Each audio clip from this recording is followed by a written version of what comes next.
The taste as smooth as its name. And there is a crowd in excess of 50,000 people gathered here tonight for NASCAR's only night race. Good evening, everybody. I'm Bob Jenkins, and welcome to what should be an exciting evening of competition. This racetrack has always led to some great competition down through the years, and it's also led to some crashes along the way.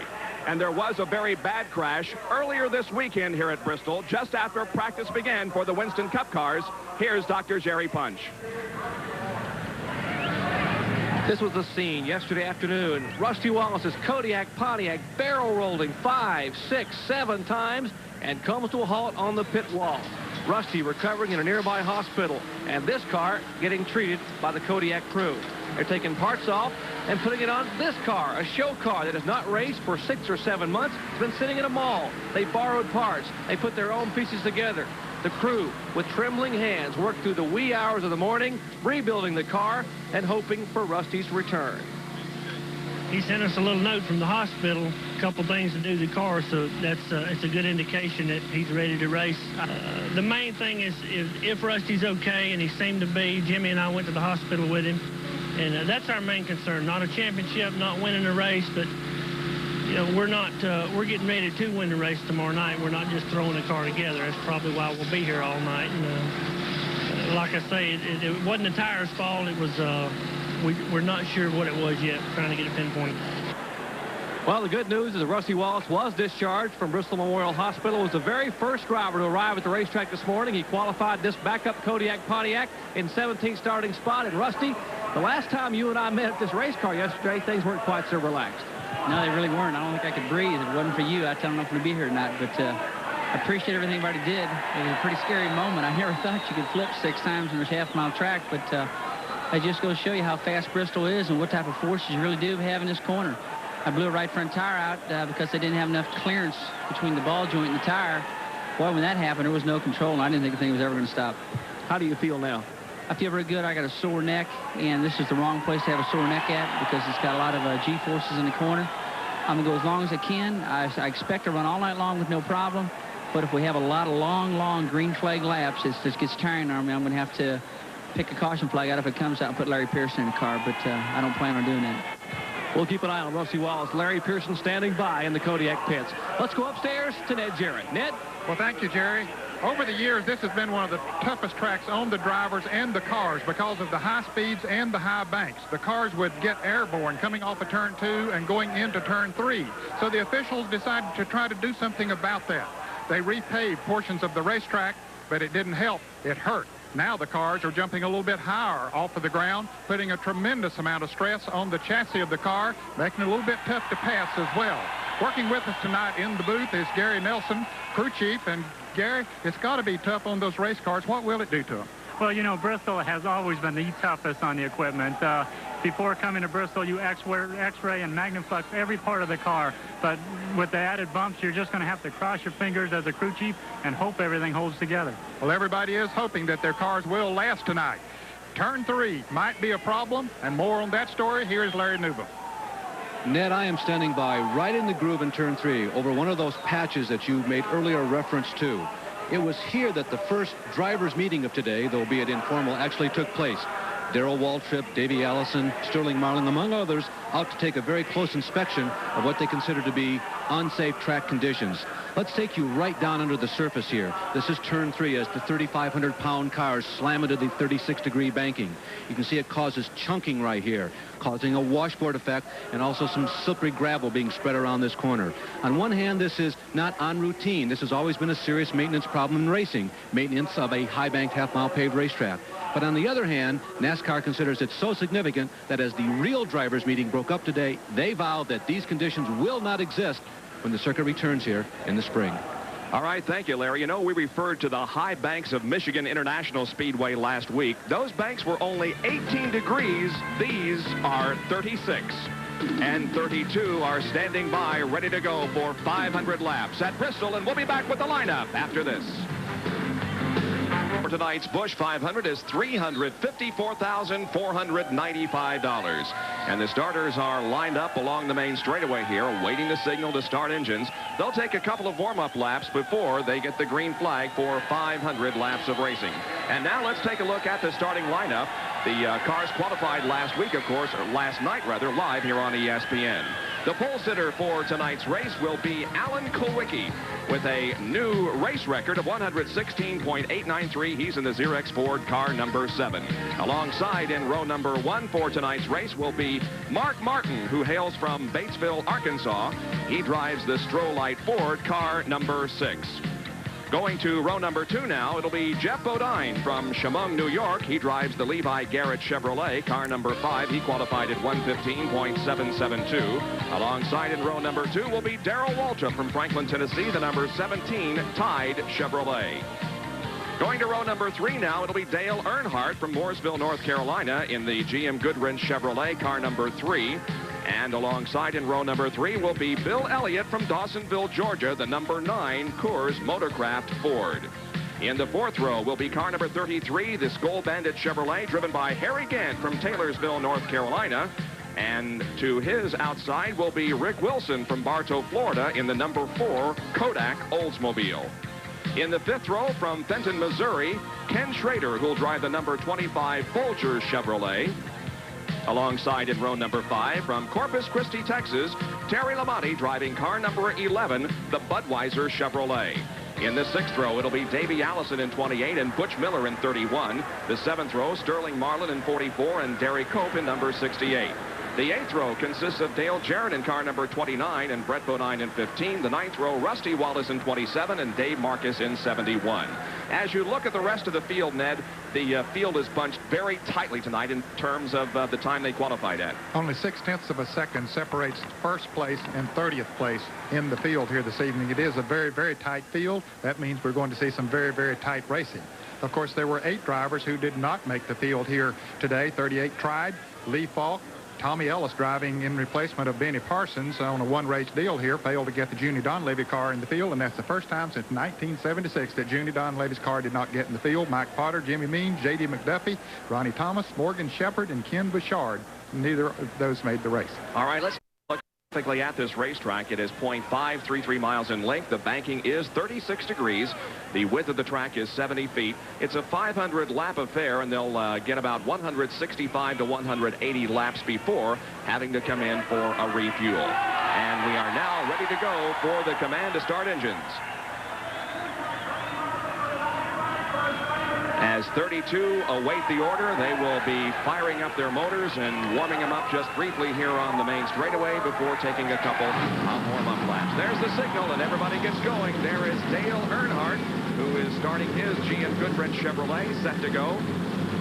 The in-car camera tonight will be carried by Dale Jarrett in the Hardee's Oldsmobile, and he should give us some exciting pictures from his starting position, which is 15th. Right behind Sterling Marlin in the number 44 Piedmont Oldsmobile. There are the balloons being released from the area outside of turns number 1 and 2. And Harry Gant sits ready to go in his Skoal Bandit Chevrolet. It'll be interesting to see how the Fords who qualified on the front row, if they'll be able to maintain those positions. It's a little bit of a surprise because the General Motors cars here in the past have worked so well on this racetrack. But I'll tell you, the Ford guys came here loaded for bear tonight. I'll tell you something I noticed on that from that in-car camera shot of Dale Jarrett's car. He had a pair of clear goggles hanging on a mirror. You know, right now the sun is just setting over the hills. The sun will be in his eyes going into turn 1 and into turn 2. There, he's putting on the goggles now. Some of the drivers are going to start with some shaded goggles and then go to the clear goggles later. Looks like Dale Jarrett has gone with the clear ones to start with. And one thing that we see in many of the daytime races during the summer is drivers using cool suits. I don't know if there's anyone using a cool suit here tonight. There was speculation that Richard Petty might use one, but the air will get cooler here as time goes on tonight, and most of them have air ducts that'll push fresh air inside the car, so they're depending on that to keep them cool in the cars. Well, this is NASCAR's only night race, and I'm sure it creates special problems as far as vision is concerned. Well, it is, but thanks to ESPN televising it and their extra lights here tonight, that helps tremendously because it used to be a tough track to see on. There is Michael Waltrip, who was one of the provisional starters. He was stalled here on the main straightaway, but now begins to move away and catch up with the rest of the field. Bobby Hillen Jr. and Michael Waltrip were the provisional starters, 31st and 32nd. All of the starters tonight are on Goodyears. However, many have Hoosiers mounted in the pits and may choose to go to them as the race goes on. Here's the first of a couple of warm-up laps. They are being given the signal of one more lap to go before we get the green flag. Let's go to Jerry Punch quickly. Well, you mentioned the cool suits. There's already been a problem with the cool suit. We haven't even started the race yet. Mark Martin got in the car and put the cool suit on. And just before they started engines, the cool suit wouldn't work. He tried to get out of it and didn't have time to get out of it, so they had to fix it. Now, they have fixed it, they think, or they hope, but he's riding in a car now with a possibly malfunctioning cool suit already. There have been 13 different winners in Winston Cup this year. It ties a record set in '86, so we could break the record tonight, and it could be broken by one of these two guys on the front row. Neither has ever won a Winston Cup race. Alan Kulwicki, the pole sitter, at 116.893, and Mark Martin at 116.616. They continue to be very strong, not only in qualifying, but in practice this afternoon. Everybody down pit road is saying they were the people to beat. Okay, we're ready to go racing. Here they come off of corner number 4. The crowd is on its feet cheering and waving, and the green flag waves. The Busch 500 is underway.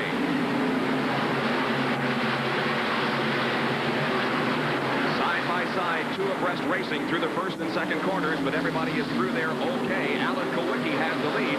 The field comes out of turn number 4 for the first time.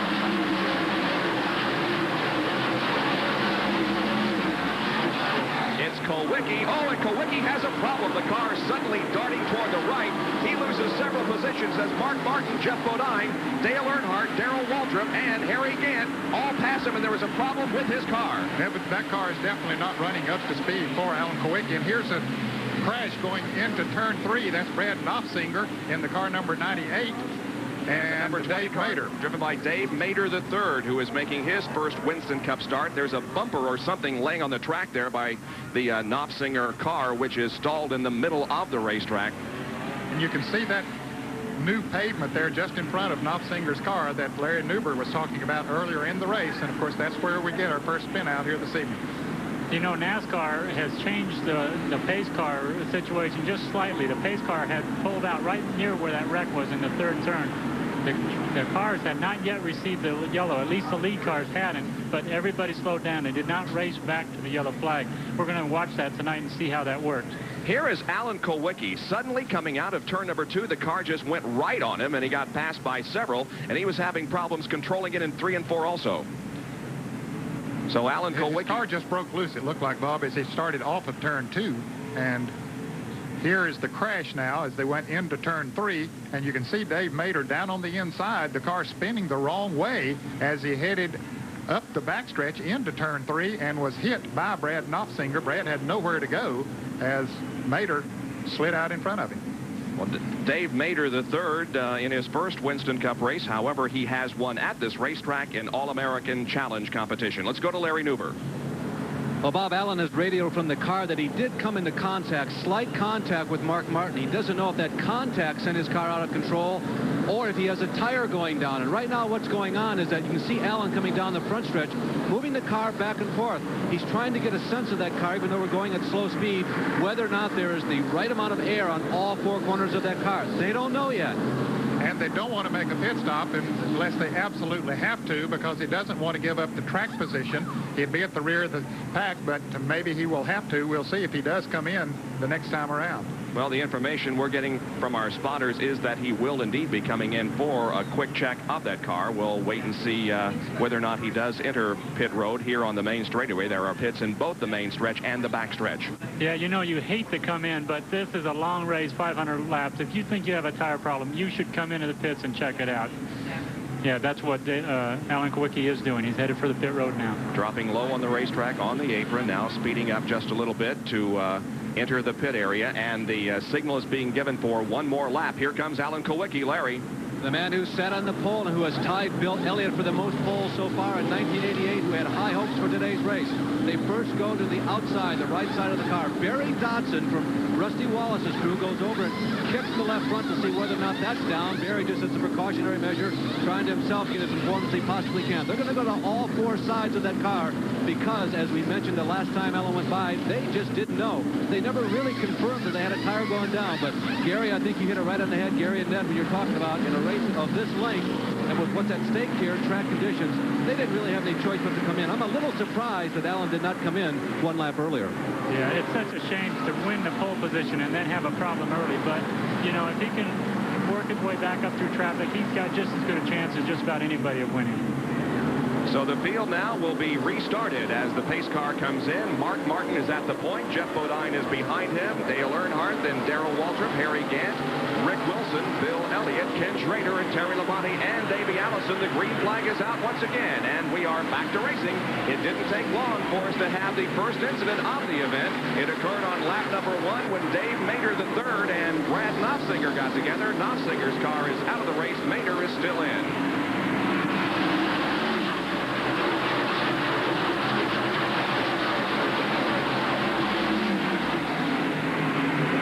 Car of Dale Jarrett. Well, he's battling behind the Piedmont Airlines car of Sterling Marlin and Brett Bodine, who are running side by side. Boy, look how rough the track is, how bumpy it is, and how close they can still run even at those bumps, over those bumps. And look at the work that Dale Jarrett is doing just to maintain control of that car. And think of the fact that you got to do this for 500 laps. That is 2,000 turns. Mark Martin out in front of battle for second place developing. Dale Earnhardt is on the inside of Jeff Bodine, and Dale Earnhardt takes second place away from Jeff. Now Darrell Waltrip is right behind Jeff Bodine and will try to move into third spot. Dale Earnhardt, though, now has gone to second and has a little bit of racetrack before he can close in on the leader, who is Mark Martin. There is Jeff Bodine in the yellow and white number 5, and Darrell Waltrip in the bright orange and white Tide-sponsored Chevrolet car number 17.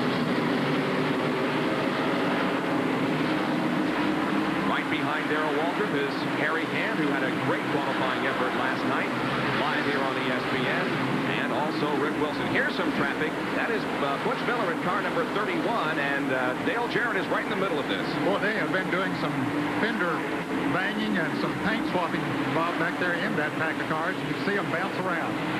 Brett Bodine is in this skirmish war position. So is Sterling Marlin.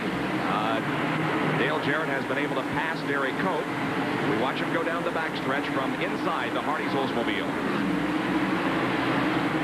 Behind Dale Jarrett is Kyle Petty and Rusty Wallace, who is moving up through the crowd. Now, Rusty started right on Dale Jarrett's back bumper, so Kyle has been able to get around him in some of the traffic. I expect Rusty's sort of taking it easy right now, feeling that car out and certainly feeling himself out. Yeah, he's got to be thinking that he's got to survive this race if he wants to complete the race.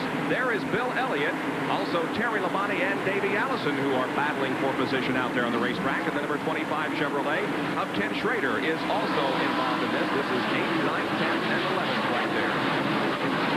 Side by side, Schrader and Davey Allison. Now Terry Labonte pulls alongside of Bill Elliott and can't get the position. Coming off of that turn, he just simply couldn't get traction. He was all the way up there. Now he goes under there once again, coming off of turn 4, but that's a slick turn 2, but he made it work that time. Terry Labonte takes the position away from Bill Elliott. And now Davey Allison will move to the inside of Bill Elliott, as Bill may have a problem. That car slides high on the racetrack. They race down the backstretch, and Davey Allison has the inside line. He gets the position, and Elliott really washes out. Yes, he did. He went very high there and lost 2 positions, almost another one. Butch Miller driving the car number 31, relatively new to Winston Cup racing, but boy, he's getting in there and mixing it up with him. Certainly not a newcomer to stock car racing by any means. This guy's leading ASA points and ARCO points. Butch Miller driving the number 31 Slender U Oldsmobile. The lead is held by Mark Martin. Second place belongs to Dale Earnhardt, and third is Jeff Bodine. We'll be back in just a moment.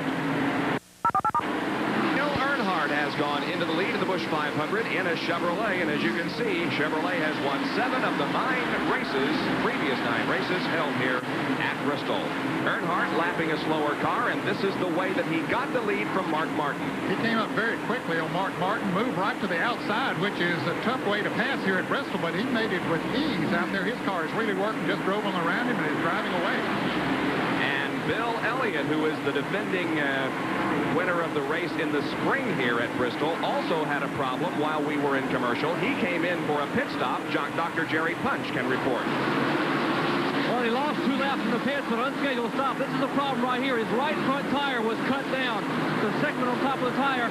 As the tire was cut down and it began to lose air, the tire began to blister. Now, it's not a problem with the tire, but as it began to deflate, rubber began to peel away. But the original problem, well, he ran over something on the racetrack. There's a small cut here in the tire, and Trouble for Bill Elliott. Now he's 2 laps down. So Elliott has a lot of work to do to get back on the lead lap. Meanwhile, Dale Earnhardt is setting the pace here in the early going as he is about to catch the slower traffic. In front of him is Michael Waltrip in the number 30 machine. The number 8 car of Bobby Hillin Jr., Neil Bonnet, Mike Alexander, and Alan Kowicki are all right ahead of Dale Earnhardt. I tell you, it's awfully easy to get left on this racetrack. When someone breaks out like Earnhardt has here, they catch those back cars in a hurry, and they're running very good. Here's Darrell Waltrip moving on the outside of Rodney Combs, car number 97. Harry Gant right on his front. This is the battle for 4th position. The number 17 of Darrell Waltrip, the 33 of Harry Gant, and the number 4 car, the yellow Kodak car sponsor, driven by Rick Wilson. 4th and 5th here, Darrell Waltrip and Harry Gant. Boy, this is great racing so early in this long race. You know, this is really an endurance race. The drivers have to be thinking endurance, just hang in there and be there at the finish. But they're racing awful hard right here, especially Harry Gant and Darrell Waltrip.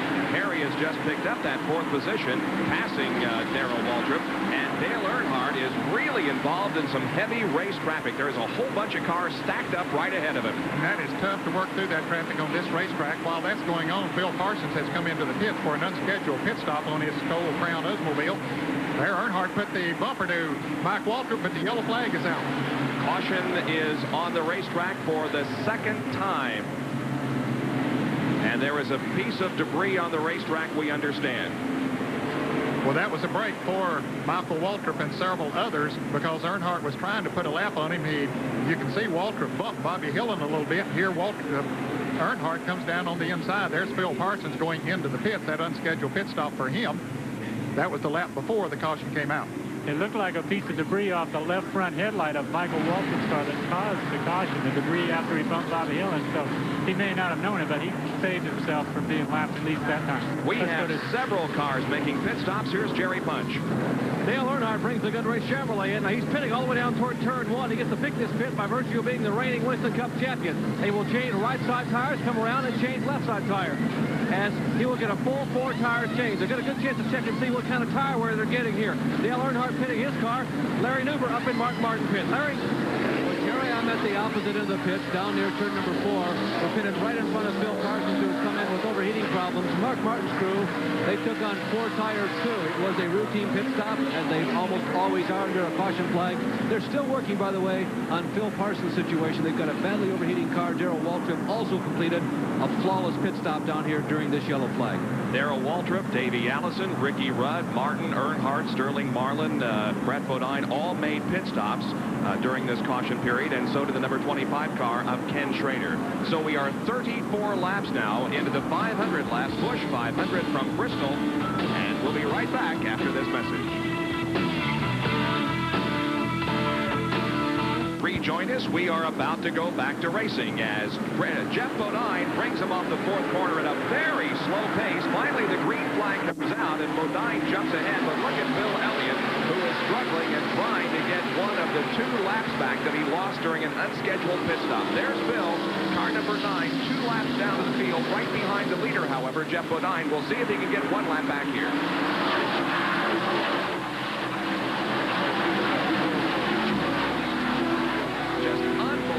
Traffic. Look at this. And Earnhardt is right in the middle of the heaviest again. He's right behind the 75 car of Neil Bonnet and the 44 of Sterling Marlin. 2 lanes there in turns number 3 and 4 as he tries to pass the slower traffic. There is Rusty Wallace in the number 27 car that Dale is on the outside of, and now he's on the high side of Dave Mater III in car number 20, who was involved in our first caution.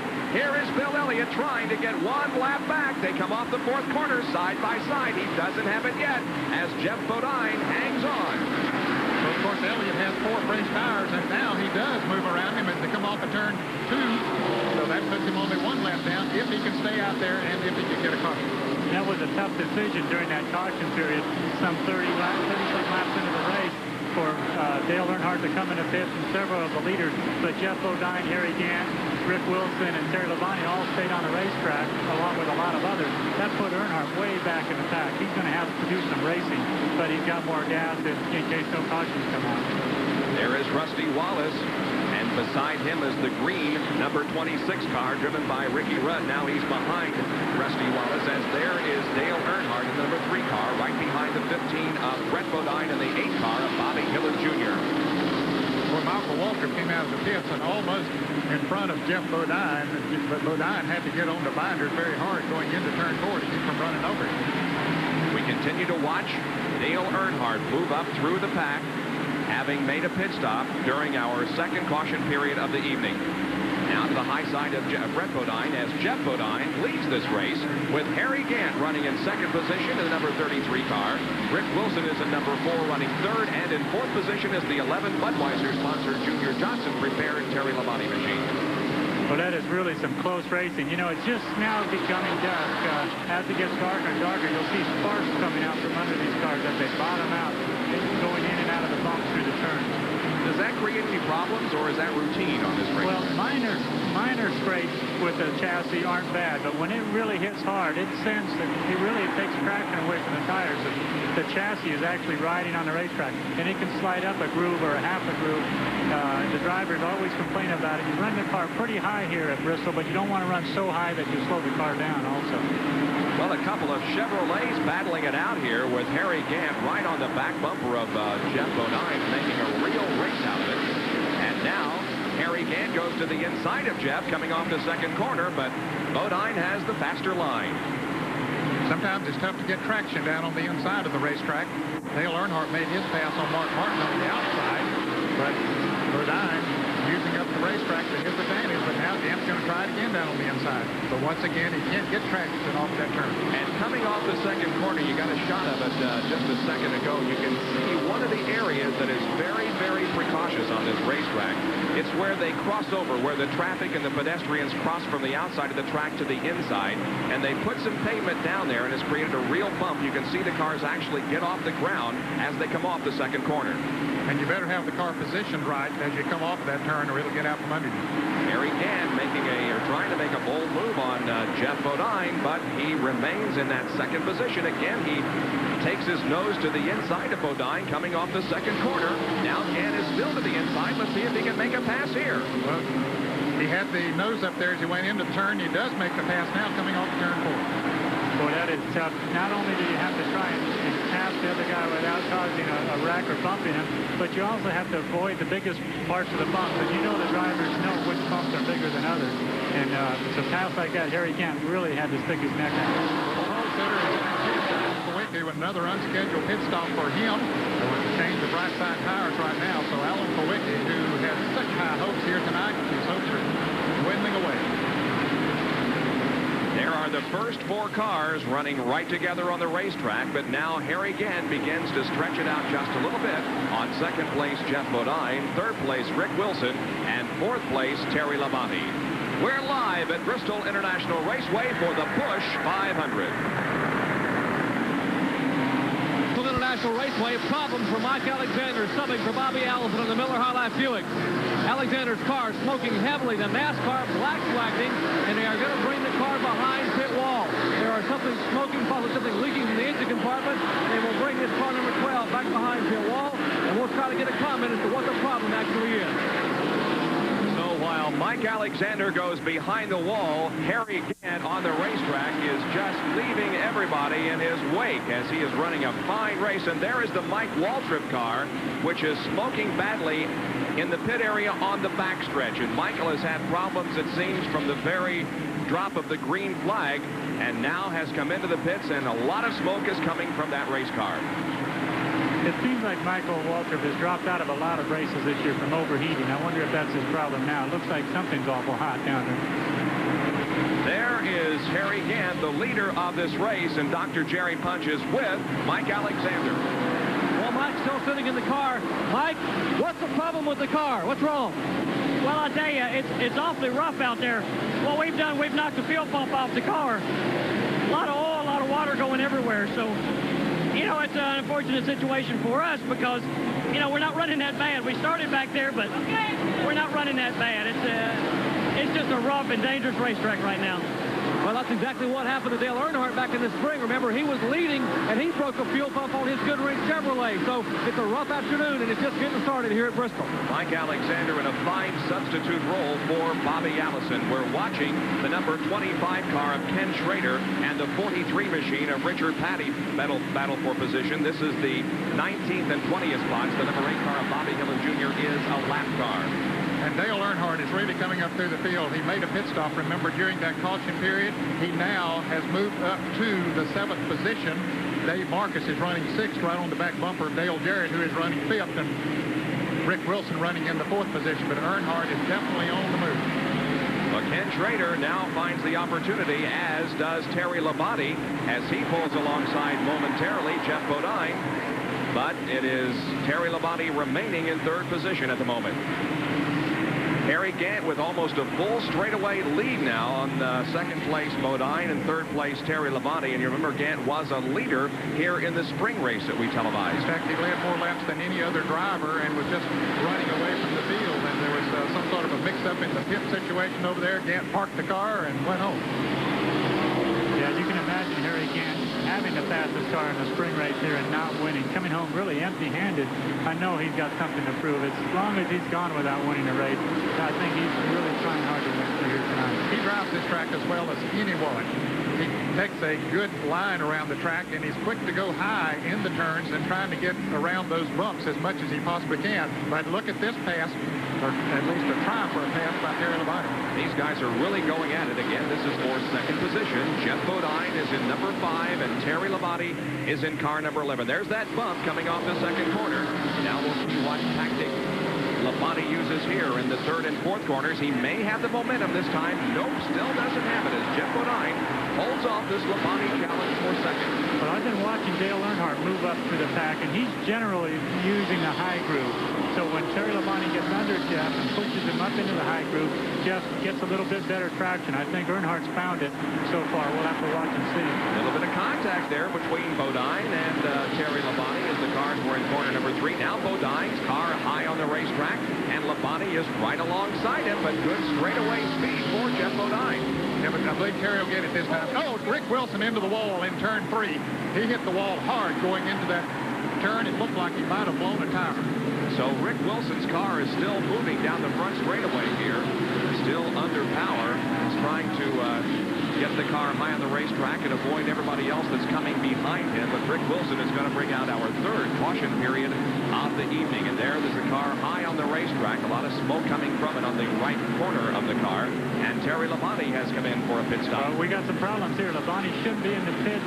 Yeah, he may be all right. Yeah, the pace car isn't on the racetrack yet, but it's about to pull out. I think Labonte's crew made a very smart move by coming in. I thought it was awful risky. Pace car is just now going in a 3rd turn. They got about 15 seconds to finish the pit stop. Again, the pace car is picking up the field in turn number 3, and there is Rick Wilson, who goes behind the wall here on the main straightaway, and they'll try to possibly get that car back into the race. The leaders are pitting, including Dale Earnhardt, Jeff Bodine, Harry Gant, and let's go to Jerry Punch. Well, Jeff Bodine, who did not make a pit stop on the early first caution on lap 33, now comes in, and they were glad to get him in. They had a problem with the car pushing. Wanda Wilson told me that he could not get the car turned in the corner, so Harry Gant taking all 4 tires as well. Gant's car getting 4 fresh tires, as is the Levi Garrett, Chevrolet, and Jeff Bodine. You're seeing Jeff Bodine's car. Bodine's car now off the jack, moving out of the way. He will beat Harry Gant down pit road, and now Gant makes his way down pit road. Meanwhile, others are getting 4 fresh tires as well. Bodine does beat Mark Martin, Harry Gant, and others out of pit road, and the number 25 car of Ken Schrader remains in the pits with the hood up, and so is the 44 car of Sterling Marlin. Marlin had come in the pits during the green flag, an unscheduled pit stop for him and the Piedmont Airlines team, so he has some problems. And Ken Schrader has pulled back out onto the racetrack as the crew goes to work on the Rick Wilson car to see if they can salvage it and get it back in the race. The right front tire is missing from that car. He apparently had a tire go down and hit the wall hard in turn number 3. So pit stops being made and the 3rd caution period out for the evening. We'll be back with more of our live coverage right after this. Number 2 having just received the green flag on lap number 26. We're back to racing. There is the in-car. Dale Jarrett handling the Hardee's Oldsmobile. He is in 2nd place, the 4th car on the racetrack. You saw Bill Elliott up there in front. He just got a jump, and he is really technically in the lead lap now. He's got about 4th of his laps that he's lost, but he is just that close from being back down 1 lap again. The leader of the race is Terry Labonte, and Dale Jarrett is in 2nd position. He's number 7 Xerox car is ahead of our in-car camera. That is Alan Kowicki, and he too is a lap down. Boy, what a bump. What a bump right there coming up second turn. Alan Kowicki is trying to get around Terry Labonte up in front of Dale Jarrett there to get one of his laps back. Right about here is where that big bump is. You can see it right there. That's Dave Marcus alongside of Dale Jarrett in the number 71 car. I think Jarrett only took on 2 tires during that pit stop. He's pitting on the backstretch here. Looks like the car is going a little bit high in the turns with him. And there's Dale Earnhardt, who is right behind Dale Jarrett, and also right behind Dave Marcus. Earnhardt appears to be a little impatient with Marcus and Jarrett right now. He's right on Marcus's bumper. He is running second in the race right now, or just about to make that third, as Dave Marcus is in second position in car number 71. There is Earnhardt to the inside of Dale Jarrett, and now moves into third place.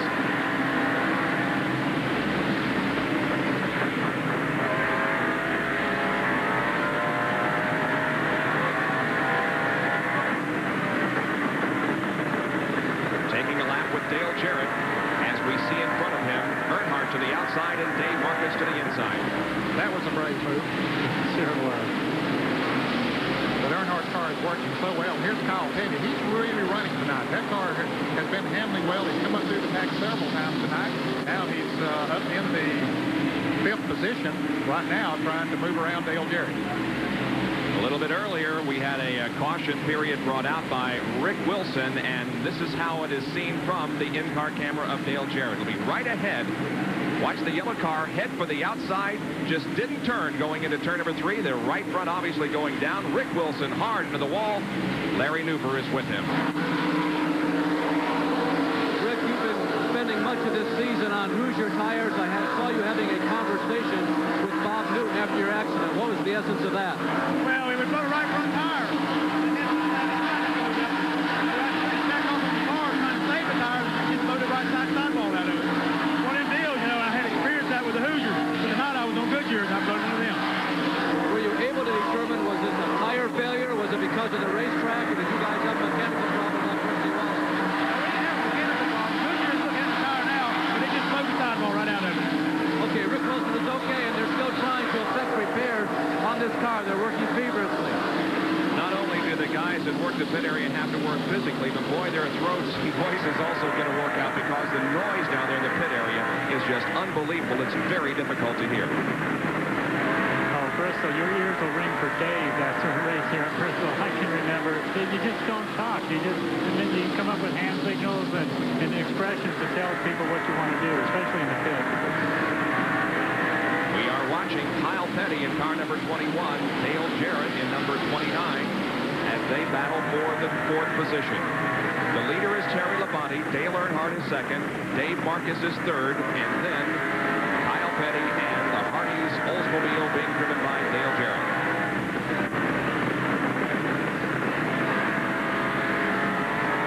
There's the leader, Terry Labonte, as he is on the outside of the number 2 car driven by Ernie Irvin. But Terry Labonte disposes of him nicely as they go down the front straightaway. You can see the car bottoming out there as Labonte continues to hold on to the lead. Earlier in the weekend, the question to him, what do you have to do to win here at Bristol? To run here, to win here, you've got to really run good all day. You can be off just a little bit, and you can get a lap down before you know it. A lot of times here, you'll see the guys take off, and you'll see 3 or 4, maybe 5 cars that will finally eliminate everybody else. They'll all be in a lap by themselves. You've got to stay in that group all day if you're going to win. Well, right now it is Terry Labonte coming in for a pit stop, and Jerry Punch to report on it. Terry Labonte just radioed in and told Dieter Johnson that he thought he had a tire going down, and Dieter runs out to look as the car comes in, and Dieter signals at the right side or left side of the car. So they have the car on a jack and change tires, and now they are waving Tim Brewer, looking beneath the front of the car, and he waves at Terry. He says, hey, that's not a tire. We've got something bad wrong here in the front end of the car. They have a steering problem. They have a broken steering rod steering arm there, and apparently old Bristol has already taken its toll on Terry Labonte. Well, you saw just a few laps ago as we were showing Terry Labonte going into the turns, he was sparking a lot harder than anybody else. Something was really bottoming out on his car, and that's got to put a tremendous load through all of the suspension components. So with Terry Labonte sitting in the pit area and the crew working on it, there you can see Michael Waltrip and Rick Wilson, both of whom have dropped out of the race, conferring and talking about what's going on the racetrack. The lead is held by Dale Earnhardt in car number 3, the GM Goodwrench Chevrolet. Dave Marcus is now in 2nd position. 3rd is Kyle Petty. 4th is Dale Jarrett, and in 5th position is Lake Speed. This is the first time tonight that Lake Speed has hit up in the top 5, but he's running a very good race. He's just about a car length off the bumper of Dale Jarrett. Well, Dale Earnhardt just keeps running a little bit higher and a little bit higher down in those turn 1 But he's coming into the pits right now. The scheduled pit stop for Dale Earnhardt. So action all over the place. Here is Dale Earnhardt about to stop at the Richard Childress pit, and Jerry punches there again. Dale Earnhardt brings the Goodwrench Chevrolet in, and they will change right side tires. Now, apparently Dale radioed in. He thought he might have had a tire going down. The right rear tire rolls away from the car, and he has certainly got a problem. So 11.9 seconds, a great pit stop, and it will cost him valuable time here in the green. Went 1 lap down, Jerry Punch, to the leaders as they went around as Earnhardt comes out of the pit. So he is a lap down now, and Dave Marcus, I beg your pardon, Kyle Petty now has moved around Dave Marcus and has taken the lead. Oh, we have a spin as the number 31 car of Butch Miller and Ricky Rudd come together in turn number 4, and Butch Miller slides to the inside of the track, making slight contact with the inside wall, damaging the right rear of the car just a little bit, and there's debris on the racetrack. The caution is out for the 4th time already. Boy, I don't care who you are or what divisions you've raced in, how many races you've won. When you race at Bristol, you're going to spin out for the first couple of times you come here, and I think Butch Miller is going through his initiation right now. Well, let's see what happened as they came off of turn 4. Ricky Rudd, it looked like, we'll see here in just a moment as Butch Miller gets his car to going. Rudd came in down on the inside of Butch Miller. Butch came down just a little bit, but they got together as they came off of the turn, and Ricky just kept his foot on the accelerator, it looks like, and around goes Butch Miller in the slender US Mobile. Well, Butch Miller has raced here at Bristol in Winston Cup competition. He was 16th in the Valleydale 500 back in 1986. Yeah, just a couple of the teams are making pit stops now. Jeff Bodine, Bill Elliott, and Alan Kowicki. It looks...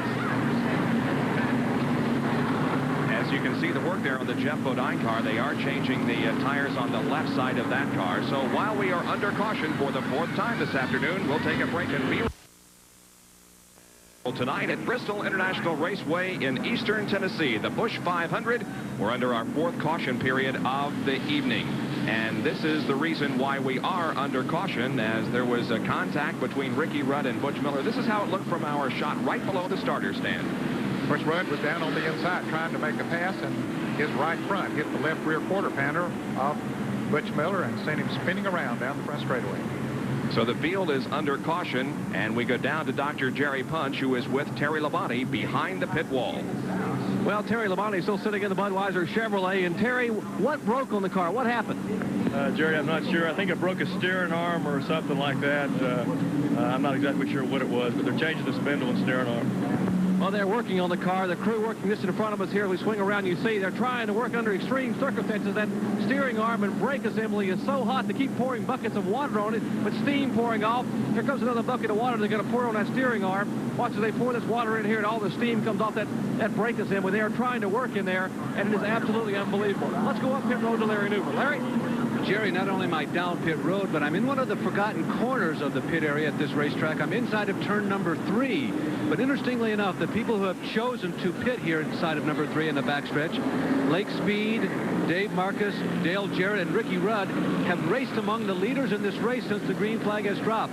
Rudd, by the way, never came in during this yellow flag despite being involved in that incident, whereas Butch Miller in the slender U number 31 car has been in about 3 times for temporary repairs, and they have not lost any more laps since coming in here. Among those 3 leaders that I mentioned, Dave Marcus, Lake Speed, and Dale Jarrett, they had complete service, load of fuel, and 4 tires all the way around. All right, thank you, Larry. We remain under caution here with 104 laps completed. Well, we often speak of tire interliners. What are they and what do they do? Well, ESPN and NASCAR now present a quick fact.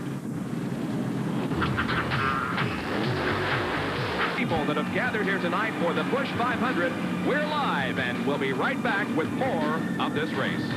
7 laps are completed in the Busch 500, and the leader of this race is Mark Martin, driving car number 6. Ricky Rudd is second. Harry Gant is third. The number 28 car of Davey Allison is fourth, and fifth is Darrell Walter. Let's go to Dr. Jerry Punch. Well, we're down in the Budweiser pits. Junior Johnson showing me. Junior, what broke on the car, Junior? One of the 2 5/8 bolts that holds the fitment arm on the spindle. It just snapped a 5/18 bolt off right up even flush with a spindle. Well, that's quite a bit of force here at Bristol. So they're getting the Budweiser car down off the jacks. He's going back out. We might mention Dale Earnhardt's extra pit stop was because he had cut a right rear tire down. He came in, remember, 1 lap before this latest caution flag. So he, by virtue of that pit stop, he will lose a lap to the field. He is now being shown 1 lap down. Well, I've seen that problem before. The 2-piece spindle, the steering arm and spindle are bolted together, like you said, 5/8 bolts. But since I've seen that problem in the past, I'm surprised Junior hasn't gone to the 3/4 inch bolts. My team and most of the other teams that I know of have gone to a 3/4 stainless steel bolt to help prevent that from happening. We have a tractor on the racetrack up in the 3rd and 4th turns, and Ned, are they sweeping away something or blowing it away? What they're doing is blowing some of evidently there's some loose asphalt from the new paving that has come up and might be cutting some of the tires, so they're blowing that back down to the low side of the racetrack right now. So that's the reason for the extended caution period here. So we've got a little extra car out there. He's making a few laps, although I don't think he'll get any lap money, just a little agriculture work going on here. We've had 10 lead changes already among 8 drivers, and while we have the opportunity, a happy birthday to one of our youngest race fans here on ESPN, Anthony Michael Sinnott from Noblesville, Indiana, celebrating birthday tonight, number 1. We'll be right back at Bristol. Stay with us. International Raceway still under caution. They have that tractor out there on the racetrack, and they're simply trying to clean some of the debris off the racetrack because we have seen many cut tires already tonight, so they're taking a little extra time to make sure that everything that could cause a cut tire is off the track. Bob, the second car in line behind the pace car there is Dale Earnhardt, so he is technically back in the lead lap. The car number 6, Mark Martin is the leader. Yeah, okay, right. I'll get the right fellow there in a moment. He is the leader, so Dale Earnhardt, if he can stay out there, well, he can get back in contention in this race after making that unscheduled pit stop. And let's also say that Bill Elliott, who lost 2 laps when he changed 4 tires early in the race, he has made both of those up, so he's back in the lead lap. And Alan Kowicki made an unscheduled pit stop. He lost 2 laps. He has made 1 of those up, so Alan now is only 1 lap down. Okay, Bill Elliott has made up the 2 laps and is now shown in 16th position on the lead lap. Jerry Punch with report on pit strategy. Well, we were told from pit road that the crew chiefs are talking to the drivers and say, listen, gentlemen, you got about 500 laps to go. You want to be able to race, but you don't want to overextend the car. If you feel a vibration, if you feel the car getting a little bit more loose than it is, don't even risk it. Don't try to ride it out for a few laps. Come on down pit road, and we'll change the tires. Also important to remember, the drivers were told in the drivers' meeting that the safety car would come out in the backstretch over in turn 3. We've already seen someone take advantage of that earlier. Terry Labonte came in as soon as the yellow came out and pitted and changed 4 tires. I guess Tim Brewer said a lot of these guys weren't listening, but they were listening very closely. And so when the yellow comes out, you'll see a lot of cars diving on the pit road even before the caution cars on the speedway, hoping that it will come out as it's supposed to and slow the field down. Everybody's getting lined up, Jerry, for the restart. The signal has been given. 1 more lap, and we will be going back to a green flag. There are 3 abreast out there in corner number 2, and there's the in-car camera that is being driven by Dale Jarrett. He's currently in 15th position after making a 4th tire change on this pit stop. So it is Mark Martin, Ricky Rudd, Harry Gant, Davey Allison, Darrell Waltrip. The number 27 car of Rusty Wallace is 6th. 7th is Brett Bodine. 8th is Rick Mast. 9th is Neil Bonnet. And in 10th position is Kyle Petty. The pace car is off the track. We are just about to go back to racing. 112 laps have been completed. This will be lap number 113. And the green flag is out. That's Dale Earnhardt to the inside of the racetrack. And he technically now is, as we said, back on the lead lap. But Bobby Hillin Jr. is in the number 8 car. And is right alongside Dale, but now Jarrett and Alan Kowicki both shoot around him. Alan Kowicki has 2 laps, I believe, also to make up, so that's one of them for Alan Kowicki, and Dale Earnhardt back in the lap. And Ricky Rudd got the jump on Mark Martin as the green flag came out, so Ricky Rudd is now the leader of this race. And I believe, Gary, that Alan Kowicki had made one of his laps up earlier, so that should put him back in the lead lap as well as Earnhardt. So it's very easy to lose a lap here, but as we have seen already in the first fifth of this race, it's also relatively easy to get the lap back. Boy, that's a good fast car. It is amazing the way that things happen here at Bristol. Things happen so fast, you know, the drivers, the crews, everybody has to be right on their toes to take advantage of a possible situation like that. It's unbelievable how fast things happen on this track. There are 3 cars ahead of the leader, and that is the number 26 car of Ricky Rudd. There you can see his finishes in short track competition in 1988. The winner of the Watkins Glen Road Course event not too long ago that we televised live for you here on ESPN. So it's Ricky Rudd in the number 26 car and Mark Martin, number 6, first and second, although Bobby Hillin Jr., Alan Kowicki, and Dale Earnhardt are ahead on the racetrack of Rudd.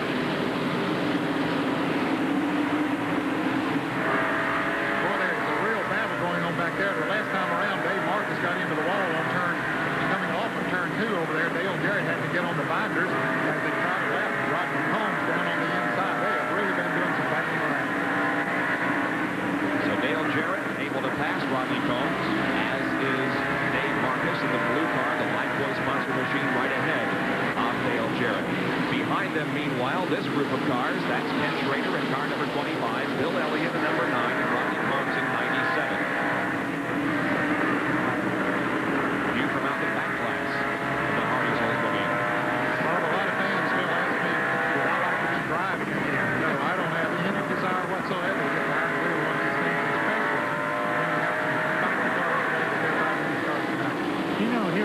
They're really just seeing a drift all the way through the turns, and then they don't even get the rest when they get to the straightaway. It's so rough, and the straightaway just lasts for a couple seconds. They're back into the next turn.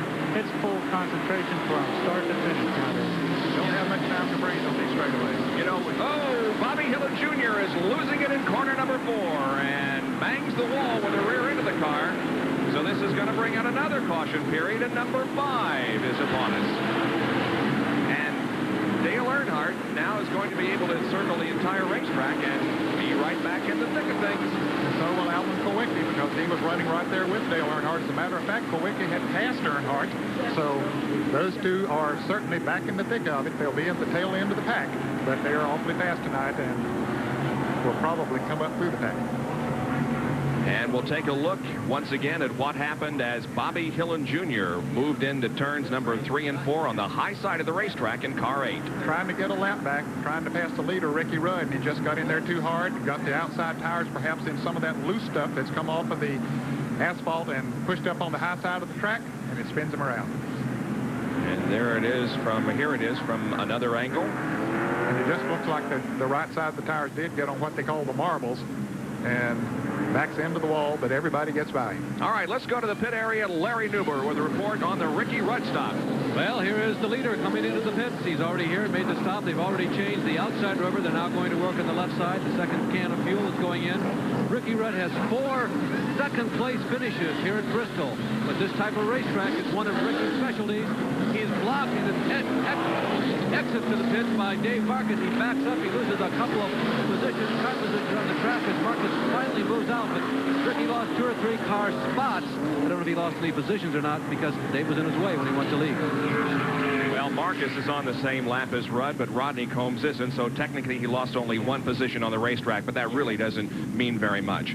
5th caution period of the evening is upon us because of a spin down in corner number 4 involving Bobby Hillin Jr.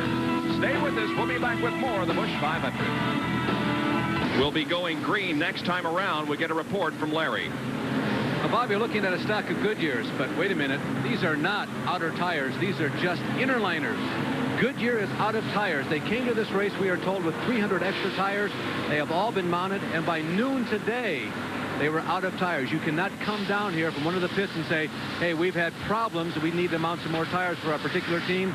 Sorry, unless you bring something to them that you've already purchased or arranged for, it's just not available. You don't see those stacks of tires. Now, Hoosier Tire is on hand. Very few teams have indicated that they would be interested in making the conversion to Hoosiers during the running of this race. About 15 by our unofficial count have Hoosiers mounted in the pits and ready to go that way. But if anybody wants more tires as we go green, this race goes back under full speed, they're going to have to go to the Hoosier compound, not come to Goodyear. Most of the top teams did have a lot of tires mounted up, but hopefully they'll have enough to go the rest of the way. All right, the green flag is out. We are back to racing, and Mark Martin leads this race. Second position now is to Davey Allison. The number 44 car of Sterling Marlin passes everybody. He's getting a lap back. Boy, he did that very easily. He just flew on, but the yellow flag is out. Apparently there was not a good start, so that effort that Sterling Marlin made will be for naught. Boy, that's up first, doesn't it? I wonder what the situation was. That was almost like a sprint car race when they give you the green and then decide in the second turn that... Okay, we understand that maybe Mark Martin jumped the start, and he's going to have to go to the back of the field. What a tough break for Mark Martin. I've never seen that other than they usually black flag the person guilty after the flag comes out. Now they're just going to put him to the back under caution. I don't think they black flagged Martin. They did Sterling Marlin, but I don't think they black flagged Mark Martin. In any case, let's go to Jerry Punch, who's in the Hoosier pit area. Well, from famine to feast, Larry Newber showed they're out of Goodyear tires, but they're behind me. As you can see, there are some 615 brand new Hoosier tires available if the crews need to use the Hoosier tires. Now, many crews have opted not to go with Hoosier for various reasons, but one important thing to remember, the Goodyear tires only average 88 inches in circumference. This Hoosier tire is only 85. There's a 3-inch difference in circumference. That's an inch difference in height of the tire. You will turn more RPMs, and you could possibly hurt the motor if you have to change from Goodyear to Hoosier. But plenty of Hoosiers available here in the pits of Bristol. And they could become very important as the race goes on. Well, Sterling Marlin's car is sitting right at the starting line. He's been penalized by 2 laps because he jumped the start. And our indication is that Mark Martin will also be penalized. He will be forced to go to the rear of the field. And there is the Mark Martin crew in conversation with the NASCAR officials. And Mark Martin has come in for the penalty, and let's go to Larry Newber. Well, Steve Meal was the first one over the wall. They decided, hey, we might as well put some more fuel in this car as long as they're going to penalize us to the back of the field. We'll walk over here and see if there's any opportunity to talk to Steve. Steve, what did they say to you as to the reason why they penalized you guys? Yeah, they claimed that Mark jumped the flag, but you weren't supposed to restart the race until you got to the end of the grandstand. But he got a little itchy and went early, so we're going to go to the back. But we're going to be okay. He was the leader at that time, right? That's correct, but you're not supposed to restart the race until you get to the end of the grandstand. We jumped about 100 feet quick. They're right. We made a mistake, but we'll be all right. Okay, Steve and Mark taking a little bit of the bullet here. I tell you, Ned, this is not uncommon. You know, about a month and a half ago, I was at Indianapolis Raceway Park for a Busch Grand National race, and they did the same thing to Kelly Moore. It's very devastating to Kelly's efforts because he was a Busch Grand National North driver turning in a real strong performance against the Busch regulars, and they did the same thing to him. It cost him the race. Well, it's nice to hear the guys admit that they made a mistake. Okay, we're ready to go to green. Now, Davey Allison is in the lead. And Davey Allison is leading for the first time this season on a short track. It is a very slow start once again. Those cars really come off of corner number 4 going at a very slow speed, but then pick up as they cross the starting line. And now Davey Allison leads with Darrell Waltrip second. Well, Bob, they've designated a point on the racetrack just as you come off of turn 4. That's where they're supposed to start at. They go on and starting before they get there, and so that was the reason for Mark Martin having to go to the rear when he started too early. You know, that was the first time I've ever seen them just throw out the yellow again. A lot of times we've seen them give the guy the black flag and give him a stop-and-go penalty, but this is the first time I've actually seen NASCAR put out the yellow and get it straightened out. Davey Allison, Darrell Waltrip, Kyle Petty, Jeff Bodine, and the number 11 car, Terry Labonte, is also there, but Richard Petty is now shown in 5th position. Richard's running a very good race. In 6th position is the car of Lake Speed. Dale Jarrett runs 7th, Tim Schrader is 8th, and Rick Masters 9th, and Bill Elliott in the 10th position. In-car camera, Dale Jarrett right behind Lake Speed down the backstretch. Now we look out the back of the car. Bobby Hillin Jr. is right behind Dale Jarrett, and Ken Schrader is right there working on the 8 car of Bobby Hillin Jr. Rick Mast of the 88 car is also back there, as is Bill Elliott. By the way, Terry Labonte, who was in the pits for a long time, is back out onto the racetrack. Dale Earnhardt is also trying to move up through the field, and a yellow flag is on the track once again. This one is a debris caution, 6th of the evening.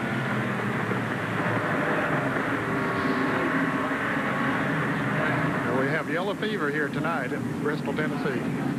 NASCAR wants to make sure everything is absolutely okay before they are turned loose for high-speed racing, so they're being very careful tonight. And there you can see the debris that is on the racetrack in the apron. And Jerry Punch, I believe you saw that debris.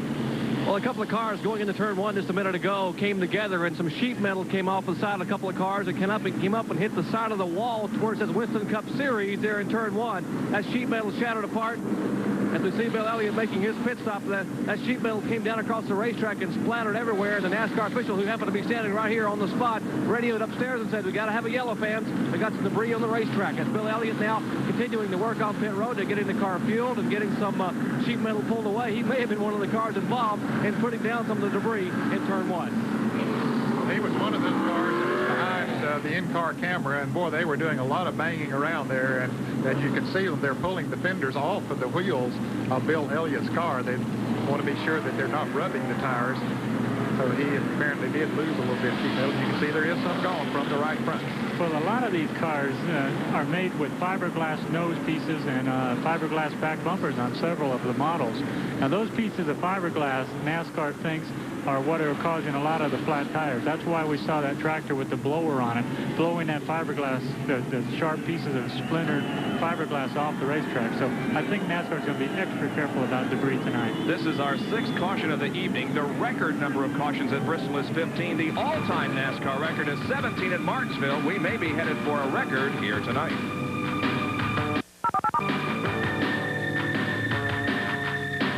Bristol International Raceway, I'm Bob Jenkins, along with Ned Jarrett, Gary Nelson, Larry Newber, and Jerry Punch. And we are 139 laps into the 500-lap Busch 500.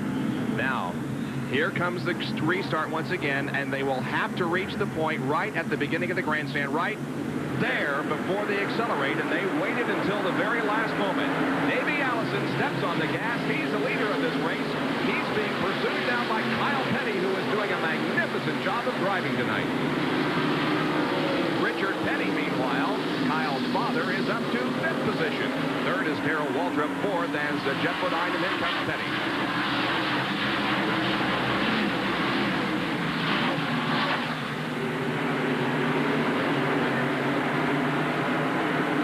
They're the first 4 cars. Davey Allison looking for his 2nd consecutive win in Winston Cup competition, but his first on a short track ever. There is Petty, positioned right behind Terry Labonte, who again, we remind you, is several laps down because of a problem earlier in the race. But Richard Petty in car number 43 is right in the thick of things. Petty's car looks like it's working very well. He's running good, smooth laps as Terry Labonte moves around the car number 12 of Mike Alexander. Now Richard Petty will try to go on the inside of him. Mike won't get him into trouble because he's a couple laps down. He says, okay, he's running in 5th place, let him go. Very courteous move. So he moves to the inside and passes Mike Alexander in car number 12. And Mike Alexander's been in the pits for a broken fuel pump. Terry Labonte there in front of Richard has been in the pits with a broken spindle bolt. Now, Richard really doesn't have that much to go to get up to the front. It's just maybe 200 yards, and he's up to the next position. Richard Petty out again here on the front straightaway. Dave Marcus has a problem. Crash involving Dave Marcus. He's bent that car badly. Here comes the field receiving the caution. Dave Marcus's car is bent in the front and it's bent in the back. He had some pretty heavy contact with something. Apparently it was a tire that again let go, and so we are slowed once again. Dave was having one of his better runs of the year here tonight. He's just running very well. He was up there in 2nd place for a while and has been in the top 10 most of the night after things sort of got strung out here. Hope you guys don't have plane reservations to get back tonight, because this looks like it's going to take all night to get accomplished. The ambulance is arriving on the scene of the Dave Marcus crash. However, we do see him moving around in the cockpit, so he's apparently okay. Yes, he is moving around in there. I'll tell you, Dave is one tough customer. He's been around this sport for a long time. Here's the leader in the pits, Davey Allison, coming in for a change of right side tires, get his windshield clean. Apparently will change left side tires as well. And we'll take a look at what happened. Dave Marcus off of corner number 4. Oh, yes, yeah. It looks like he might have blown a right rear tire as he went around, because it looked like the back end went around first. And then he hit the wall and down to the inside. Really hit the wall on the driver's side, left front. He is lucky to be, he is conscious. You know, that is one of the worst places to hit the walls, driver's side. This was his 39th start here at Bristol. His best finish was a 3rd on 2 different occasions. Dr. Jerry Punch has picked up the debris and examining it, the debris that brought out the caution period before this one, Jerry. Well, you see what the crew picked up in turn 1 just a few minutes ago. Just to sort of pick your poison. This came off Sterling Marlin's car, so the Sterling Marlins made a contribution. This came off the front end from Brett Bodine's Crisco Ford down to the Bud Moore stable. And how about part of a grill from Bill Elliott's car? So every kind of car out here on the racetrack dropping some debris. They're beating and banging here at Bristol. The Punch flea market, I assume, will be opened up after the race, and maybe you can make some money on those parts. Dave Marcus's car is on the hook. They'll be trying to get it off the racetrack as we are under our 7th caution period of the evening. We're on lap number 148, and we'll be back with more of the Busch 500 from Bristol. Moon shining over Bristol International Raceway as the Busch 500 is again reduced because of an accident, this one involving Dave Marcus on lap number 149 now. Junior Johnson is in the pit area overseeing the Terry Labonte car. Of course, it's had problems earlier. Junior has won here as a driver and a car owner. He is the subject of this week's Winston Cup. We'll take another break and be back for the restart of the Busch 500. Under green, lap number 151 of the Busch 500. Kyle Petty, the leader of this race. Darrell Waltrip second. Jeff Bodine is third. And in 4th position is the king, Richard Petty. It's been a good race for Richard here in the first 154 laps. He began the race in 20th position. At the end of lap number 75, he was 13th. And now, at the end of lap number 150, now 154, he is running in 4th position.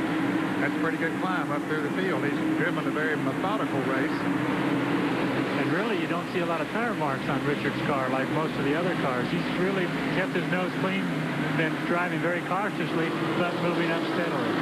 Larry Newber is down the pit area and with Dave Marcus, who was involved in a crash here on the main straightaway. Larry? Well, Dave took quite a number of minutes getting out of the race car, and a lot of people were standing around waiting for Dave to exit. And as soon as he did, he was ascended on by a horde of reporters. Right now, live on the radio here at Bristol Raceway. He spent a number of minutes sitting in the race car.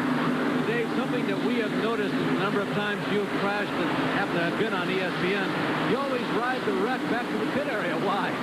Well, there ain't no need of jumping out over there, and I just told the wrecker guys that bring it around. I told the ambulance guys to follow me over here, and I'd go with them if they wanted me to, but I say they didn't come. But I guess there's something laying on the track. I ran over it, cut the right rear tire, and blew it out. So, but we'll get the Lifebuoy Chevrolet fixed back up. We'll be at Darlington next week. Okay, well, Dave relaxes here in the backstretch. Jerry Punch with a report over on the other side of the racetrack on the front stretch. Well, Rusty Wallace has just radioed in and told his Kodiak crew chief, Barry Dawson, his neck is really hurting and it's really getting out. And the man standing you see right now, that is Larry Pearson, who was standing by to get in the car for Rusty Wallace. Larry, who won here last night in the Busch Grand National race, also won a year ago. So Larry is 2-0 running Busch Grand National shows at night. He likes this racetrack, and so Rusty is just about running out of steam. He'll probably get out on the next yellow flag. All right, so we'll watch for that as Rusty Wallace is still very much in contention, but apparently is very sore from that crash yesterday. And while those reports were being given from the pits, Neil Bonney, that the Valvoline Pontiac got a black flag. He went into the pits. Apparently the rear end was leaking some grease on his car. He's back out on the racetrack now, but Neil Bonney has made an unscheduled pit stop. By the way, Rusty Wallace in car number 27 is ninth. And here is is a battle for third position. Richard Petty has taken third from Jeff Bodine. The number 43 STP Pontiac with Richard Petty has moved all the way up to third. He's behind Darrell Waltrip and the leader of the race, Kyle Petty. And boy, the fans are really cheering him on. They all stood up when Richard made that pass.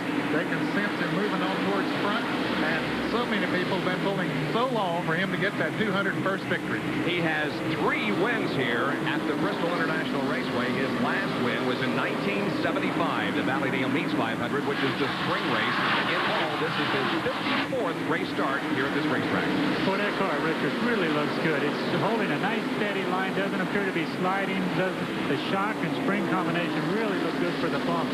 It's not being upset too much by hitting those big bumps where we could see some of the other cars almost become airborne. One car that is backsliding through the field is Dale Earnhardt in car number 3.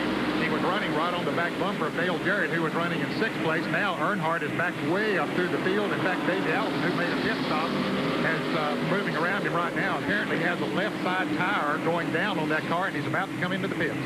So Dale Earnhardt's problems continue. He is indeed ducking into the pit area, bringing the car off the 36-degree banking in corner number 4 and moving rapidly down the pit area to Jerry Punch and the Richard Childress team.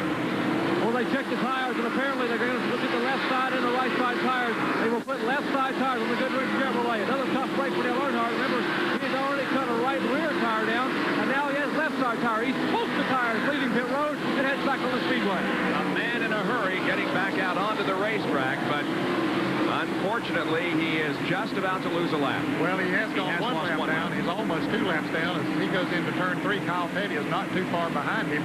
Kyle Petty coming up on a couple of cars there. 3 cars in front of him. One of those is Neil Bonnet. We see a little bit of smoke from the Bonnet car, apparently still leaking a little bit of grease as Kyle Petty comes up, and you can see the smoke from the car number 75 as they move around Ernie Irvin, one of the rookies in this field.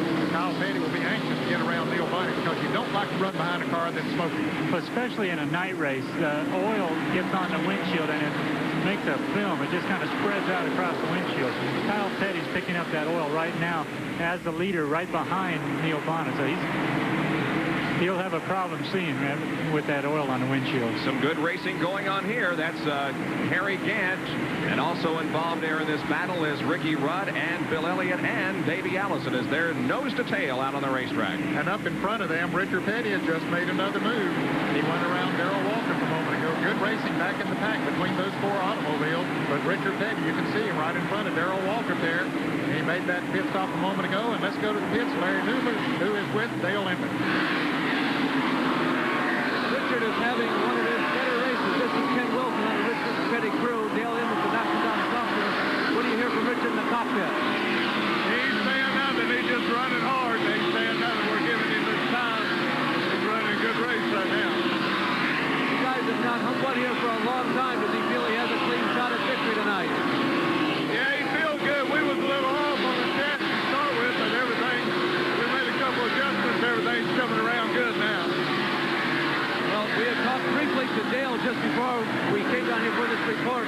And as they came to us, they were having a conversation, Dale and Richard, in the cockpit. And there's a lot of conversation going on. I've been watching Dale, and Richard and Dale are talking at least twice every lap.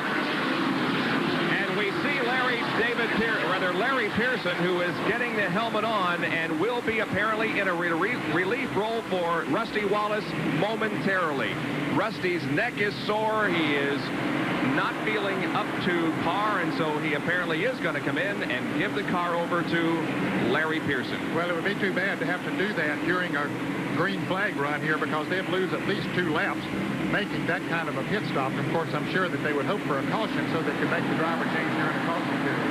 Well, Rusty has fallen back to 14th position. He was 9th just a few laps ago. As you can see, Larry getting the helmet all situated and the radio plugged in, ready to step into that car when Rusty Wallace wants to. Jerry Punch, can you update us?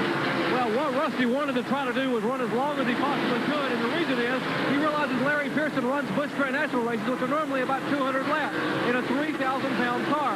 Now, Larry would have to go, as they come in a few laps, at least 315 laps in a 3,500-pound car. So a difference of 500 pounds and 100 laps of Bristol could mean a lot of effort in Larry Pearson's part. So Rusty wanted to give Larry as little time as possible, but he wanted to try to hang on.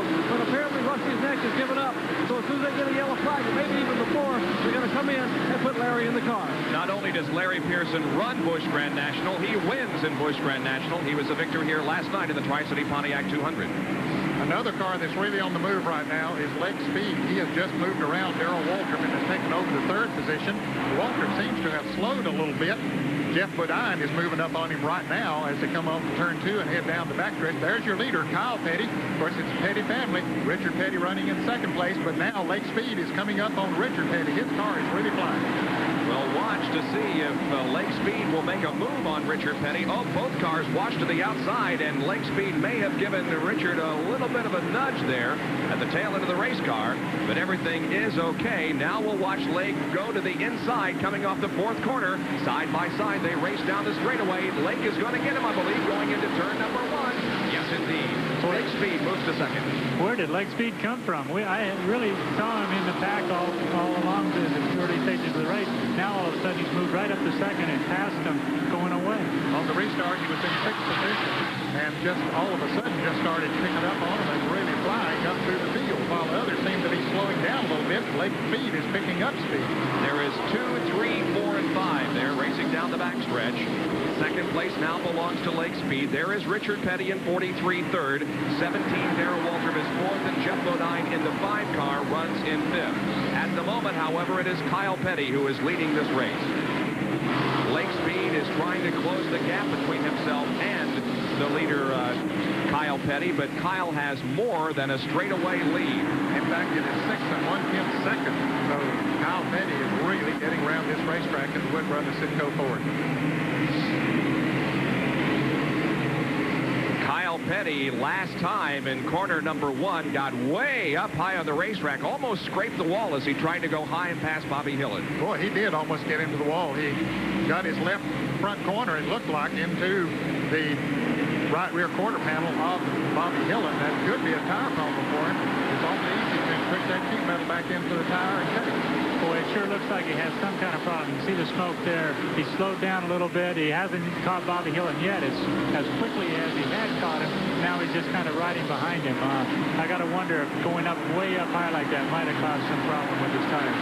In all of the years that the Wood Brothers have been fielding a Winston Cup team, and all the years that they have driven at various racetracks, this is the only one on the schedule, with the exception of Phoenix. Of course, it isn't officially run on yet. They have never won a race here, the Wood Brothers. They're looking for win number 1 tonight with Kyle Petty. Back at Bristol International Raceway for the Busch 500 Winston Cup race. The leader is Kyle Petty in car number 21.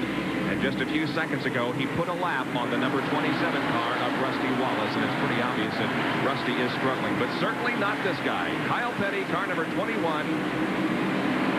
There you can see a 5th at North Wilkesboro in April. Well, a moment ago, he had a 6.110 second lead over Lake Speed. That has been reduced to less than 4 seconds.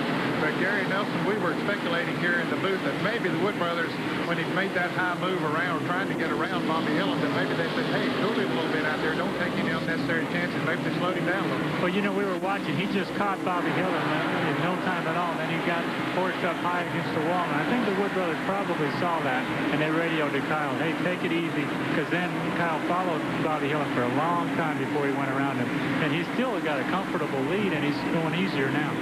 And the driver that he has the lead on is this guy, number 83, Lake Speed. You can see he also is putting a lap on Rusty Wallace in the 27 car. Lake Speed started in 24th. At the end of 75 laps, he was 6th. At the end of 150 laps, he was 5th. And at the 200 mark, he was in 2nd position, and that's where he remains. Rusty Wallace is very definitely struggling out there. You can see that it's almost an effort for him to control the car. There he is, being passed by Richard Petty. Let's go to Jerry Punch. Well, we have been asked by the crew to stand by. What they'll probably try to do is probably try to get Rusty some oxygen here. If they're getting an oxygen bottle ready to get to Rusty when he comes in. You know, Rusty was alerted before the race that he didn't want to stay in the car and risk himself or possibly even risk someone else on the racetrack. So we have summoned some of the safety crews here to come over and bring an oxygen bottle into the pits. And when Rusty gets out of the car, the crew has to take a quick look at him, and we'll put a little oxygen on him, and then maybe he'll feel a little better. We'll talk to him. Boy, I tell you got to give this guy credit, though, for doing what he is doing. I wouldn't given you a cent for his health yesterday afternoon when he was sitting here on the main straightaway with that car all crumpled up, but he came back and is doing very well given those injuries that he suffered. There's an in-car action, Dale Jarrett's car, and there's Ricky Rudd in the number 26 Quaker State Buick right alongside, and look who else is also right there. Dale Earnhardt. And Dale Jarrett's car seems to be slipping a little bit in the turns. He was running in 6th place very comfortably, and all of a sudden Ken Schrader and Alan Cowickey caught him, and here comes Dale Earnhardt down on the inside. But you can see him make that move. Boy, he is very determined down on the inside of Jarrett. It almost gets into him, but moves around, and here comes Ricky Rudd once again, but Rudd has to back off. That's car number 2 driving his way. Now the 29 car of Dale Jarrett got way up high as Dale got to the inside of him. But everything is okay. There is Jarrett in the Hardee's car, and Ricky Rudd is right behind him, and so is Bill Elliott, and the number 11 car, Terry Labonte, is the number 2 car, Ernie Irvin, while we watch the action from the in-car camera and goes to the pit area on the backstretch. Jarrett's car is getting very loose. He's going very high in the turns now. Before, he was able to stay down low. Oh, he had a spin it out. And Dale Jarrett. Oh, and moves up the racetrack, and Mark Martin nails him good. Mark Martin hit Dale Jarrett, and then Martin's car slides up the banking and hits the wall a ton. There's a little bit of fire underneath the Mark Martin car as we see Dale trying to get it cracked. Trying to get out. But I don't think he's going to be able to go anywhere because it's a lot of damage done to the front. And there's Mark Martin's car. A lot of damage done to that car as well because you say he really nailed him as he went into that turn. He not only hit Dale hard, but he hit the wall hard also in turn number 1. And so the medical crews arrive at the scene of Dale Jarrett, who apparently is okay, and now here comes the ambulance to the Mark Martin car, and we aren't as certain as to the health of Mark Martin as we are of Dale Jarrett. So this is the opportunity that Rusty Wallace has been waiting on, this caution period that will allow him to come. There is Mark Martin climbing out of the car, and it's good to see that because Mark really took a couple of shots, and it's unfortunate because there are several of us that thought this indeed was Mark Martin's night. He'd been practicing so well, qualified second fastest. We thought he really had a shot at winning this, but that's what happens at Bristol. Something can happen in front of you and put you out of the race. So Mark Martin walks back to his pit area as Dale Earnhardt comes into his. Jeff Bodine is also making a pit stop right behind Dale Earnhardt. Several others are on pit road, including Ken Schrader, Rick Mast, Bill Elliott, Alan Kowicki, Davey Allison, and Harry Gant. We watch the Childress crew work on the number 3 car. Meanwhile, the Hendry crew has Jeff Bodine away and back out onto the racetrack. We're watching for Rusty Wallace to come around and relinquish his seat to Larry Pearson. You can see now how Rusty is at the moment unstrapping himself and loosening the belt so that it will be as quick a driver change as possible. There is Larry moving in, and here's Jerry Punch.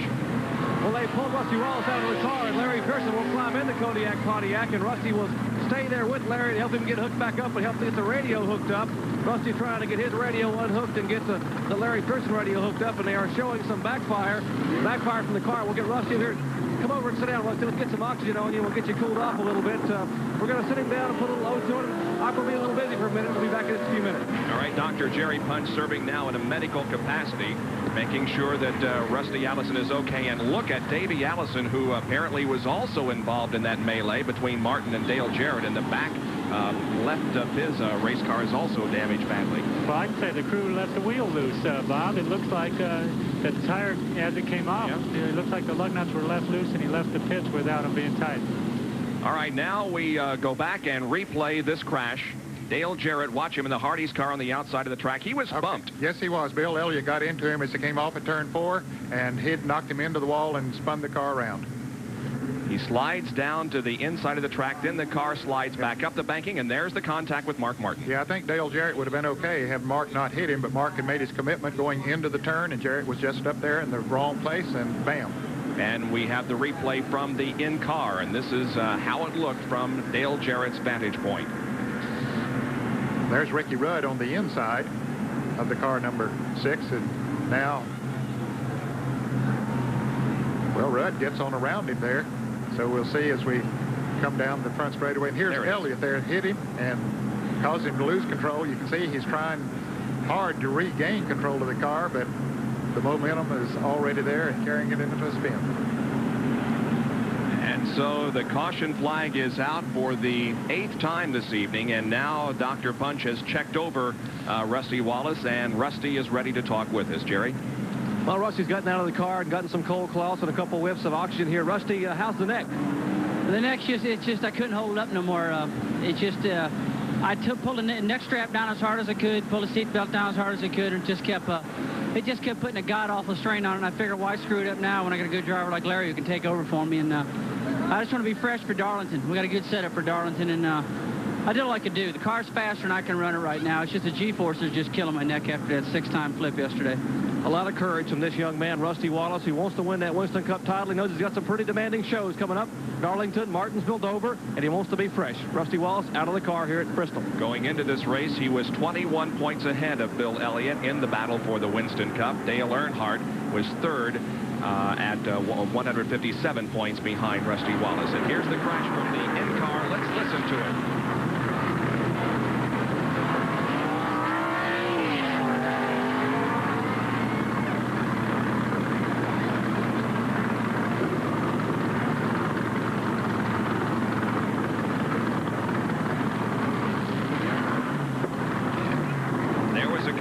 With Mark Martin, some very dramatic footage coming from that Hardee's Oldsmobile, but it was damaged in the collision with Mark Martin and the nudge by Bill Elliott. We're under our 8th caution of the evening at lap number 213. Back in a moment. 500 Winston Cup race from Bristol International Raceway. It's being brought to you by Coda. 215 laps into this race, and here are the top 10 now. The leader is Lake Speed. Richard Petty is running second. Third is Jeff Bodine. Kyle Petty is fourth, and Bill Elliott runs fifth. In the 6th position is Harry Gant. Ken Schrader is 7th. Alan Kowicki is 8th. Ricky Rudd is 9th, and Darrell Waltrip is running in 10th position. Here's Larry Newber. Well, Bob, that accident was very unfortunate because both of these guys who have never won a Winston Cup race were genuine candidates to win this race. You started the incident, or your car, your version. Yeah, well, coming off before there, I was on the outside. We were going around a slow car, and I guess Bill Elliott decided I should drive my car in the grandstand. He ran me into the wall coming down the front stretch, and I got out of the gas, and the car got away from me and got sideways. You know, I don't know what he's doing 200 laps into the race, trying to squeeze in, make it 3 wide on the front stretch. That just doesn't work. Very unfortunate. The Hardee's Oldsmobile was running great. We were just biding our time, waiting to, for the end of the race, because there's no sense in racing at 200 laps. I hate it for Mark, too, because he had a good shot at winning, and we feel like we did, too. Well, speaking of Mark, Mark is right here. Mark, you were right behind Dale when that occurred. You share that version of what happened? I really didn't see much, except that I saw Dale spinning off down toward the inside. I was a little bit further behind, so I couldn't see what caused it. But when I saw Dale spinning down, that was great. As far as us needing a caution, things were looking good there. And I was going to drive on by him. And when I went to go by him, out of the smoke, there was Davey Allison, and there was no room between the two.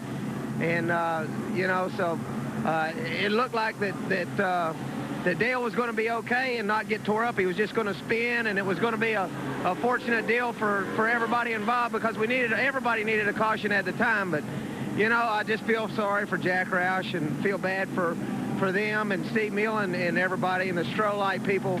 The car was running super. We had a shot at it. Well, remember that Mark Martin, talking about a good shot, he started on the front row, and he was one of the fastest cars all week here at Bristol.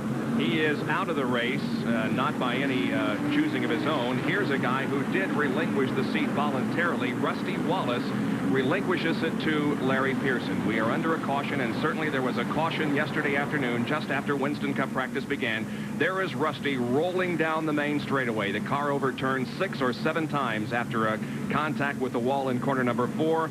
And Rusty survived that with only a sore neck. He was held in the hospital overnight, released this morning, came here, was the second day fastest qualifier, but because he has a very sore neck and perhaps fatigued just a little, he has turned over the driving chores to Larry Pearson. Okay, now he went a lap down. We saw Kyle Petty get a lap on Rusty Wallace as Rusty was fighting to stay out there until a caution came out.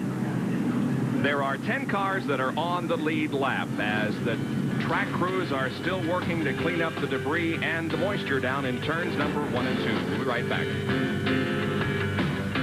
Bristol for the Busch 500. Later tonight at 11 o'clock, Chris Berman and Bill Patrick will report all the day's sports activity on SportsCenter. That's coming up right after our telecast of this Winston Cup race. And then later tonight at 11:30 live from Las Vegas, Nevada, the U.S. Olympic team versus the NBA All-Stars. Let's go to the pit area and check in with Larry Nuber, who is with Rick Mast, the guy that took over the number 88 car for the weekend. Larry? Well, he took over from Buddy Baker. We're accustomed to seeing Rick in a double-digit car, number 22. You were having a good ride. You know, I was watching carefully. You were very conservative, but you stayed in the top 10. Well, the car was heating up a little bit. We docked the grill in, and we opened that up and helped it. When we got down that lap, you know, and I was trying to run conservative and not hurt the car and bring the car home. We were pretty quick, you know. The Red Baron Pizza guys had this car dialed in for me, I'm telling you. Anyhow, we had this wreck up here in 1 and 2. The leader come flying through there and lapped 2 or 3 of us. So I tried to get my lap back going down the back stretch. We were all still wide open. I go high into 3 to go by the leader, and he just cuts over into me and knocks me into the wall, and that was it. I guess I just got to learn some of these guys and how they race, that's all. Get well, buddy. The leader being number 21 at the time. I believe. I don't remember.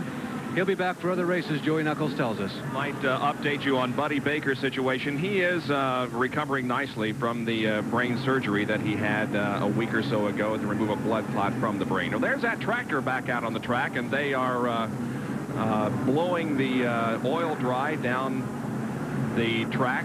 We've seen this machine at the Indianapolis Speedrome and some of the other smaller tracks, but I don't think I've ever seen it in action here at Bristol. Well, that's the first time I remember seeing it, but he's having a tough time staying up on that bank, it looks like.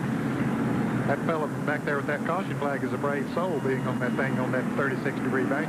Sure is. Anyway, they're trying to get the track cleaned off. That's the sum and substance of it. A lot of debris out there because of bumping and banging that's been going on since the drop of the green flag, and so we're going to be a few more minutes under the caution here. Boy, you know, that NASCAR is really being careful tonight. I got to hand it to them. They want to make sure and get any little slivers of fiberglass, any pieces of metal, everything off the racetrack before they start racing again. You know, we were talking with Larry Nuber earlier about the tire situation with Goodyear being out of tires. I think this race has been using an awful lot of tires, but nobody's gone to the Hoosier tires. I think the Goodyear tires are fast enough, and people feel like they can put on their used tires later in the race and still be okay. So we'll have to watch and see what happens later. This has just been an unbelievable race in the first 222 laps. But you know, stopping is just as important as going fast here at any place. There's a new material being used in the Winston Cup brake pads. Here's an ESPN track back. In on the ground floor of a lot of development on brake pads, and I'm familiar with these pads that Jeff Bodine's using. You know, the people are very secretive about what they put in there. I call it bat wings. I'm not sure exactly what it is that they compound those brake pads out of, but whatever this material is here, it is very good. Just a beautiful night in eastern Tennessee, and the 50,000 fans are enjoying the Busch 500. We hope you are. Rejoin us in a moment. And your situation of the tires is the same. We're hearing at the other end there's a shortage of them. Yeah, we're just about out of Goodyears. We're scrounging right now from some of the cars that's having trouble. If they have any extras at all, we're trying to get them from. You are not one of the teams that's in a position to go to Hoosier tires. You did not practice with Hoosiers. It's got to be Goodyear or nothing, doesn't it? I'm sorry, run that one by again. The field has just rumbled past us, and as Bob has mentioned many times, it's very noisy down here. I said you are not one of the teams that's in a position to go to Hoosier tires. You did not practice with them, did you? We didn't practice with them. I got 3 sets of them sitting here ready to go in case we don't have any choice. It may get to that. They may not have any choice. Goodyear, as Jerry has mentioned, as we talked about earlier, is flat out.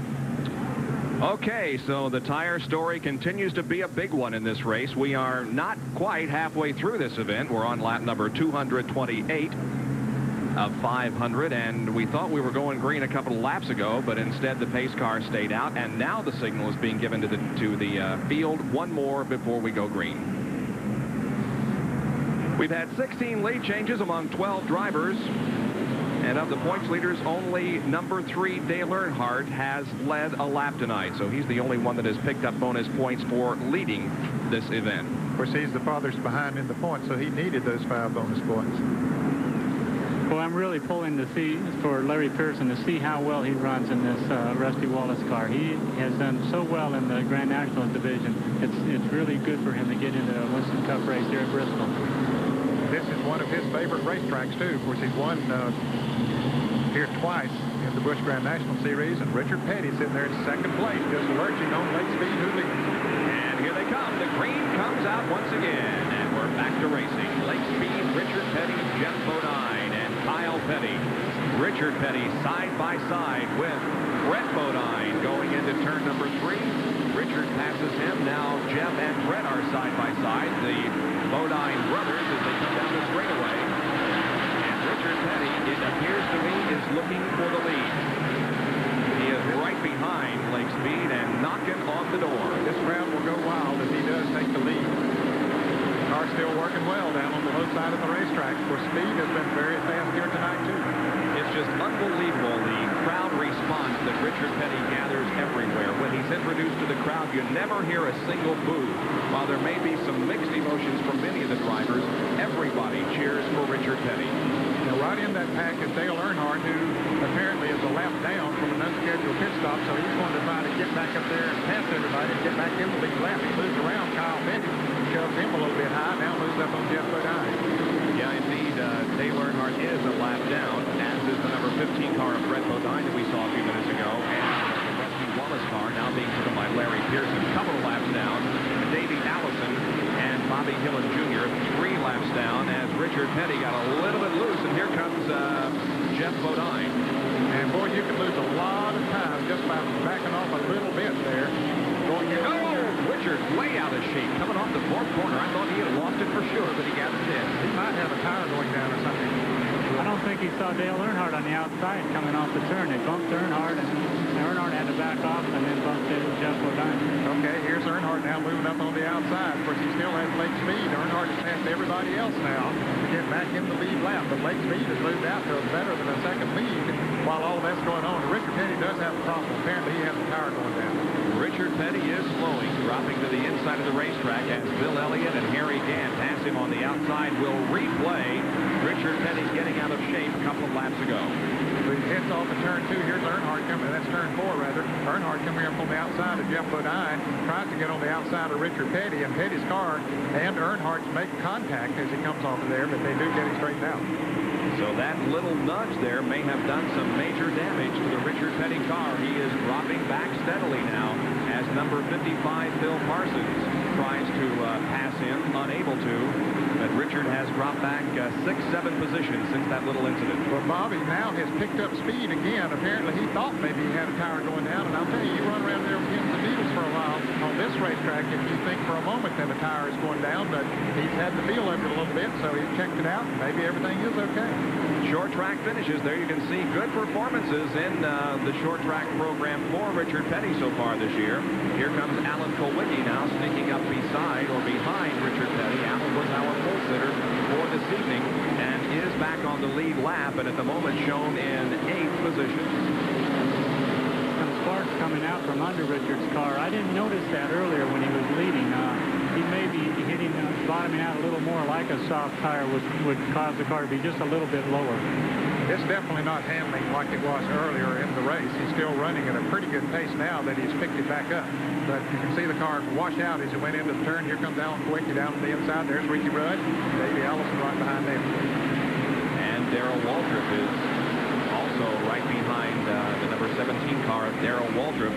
Richard is losing positions once again as Dale Earnhardt is trying to get that lap back. He has pulled right up on the back bumper now of Lake Speed. This may be the opportunity he's been looking for to get that lap back. They race down the backstretch. He is side by side with Lake Speed into turn number 3. How are they going to come out? Oh, they touch once again, and Dale Earnhardt does indeed get his lap back. And here is a real scramble for position behind Elliott, Bodine, Harry Gant, and Kyle Petty. Well, Bill Elliott. Oh, and Ken Schrader is spinning and hitting the wall in turn number 2. Ken Schrader's car slides down the banking, and miraculously everybody gets on the binders and avoids hitting him. But Ken Schrader has brought out the 9th caution flag of the evening.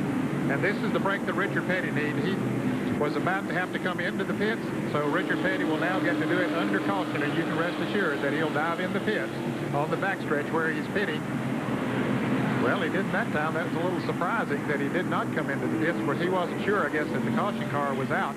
But he certainly, the crew was ready for him to come into the pits. And the track crew will go on to the racetrack now to see if Ken Schrader put down any debris out in turn number 2 where he spun and had slight contact with the wall. And the Richard Petty crew is waiting on Richard to arrive.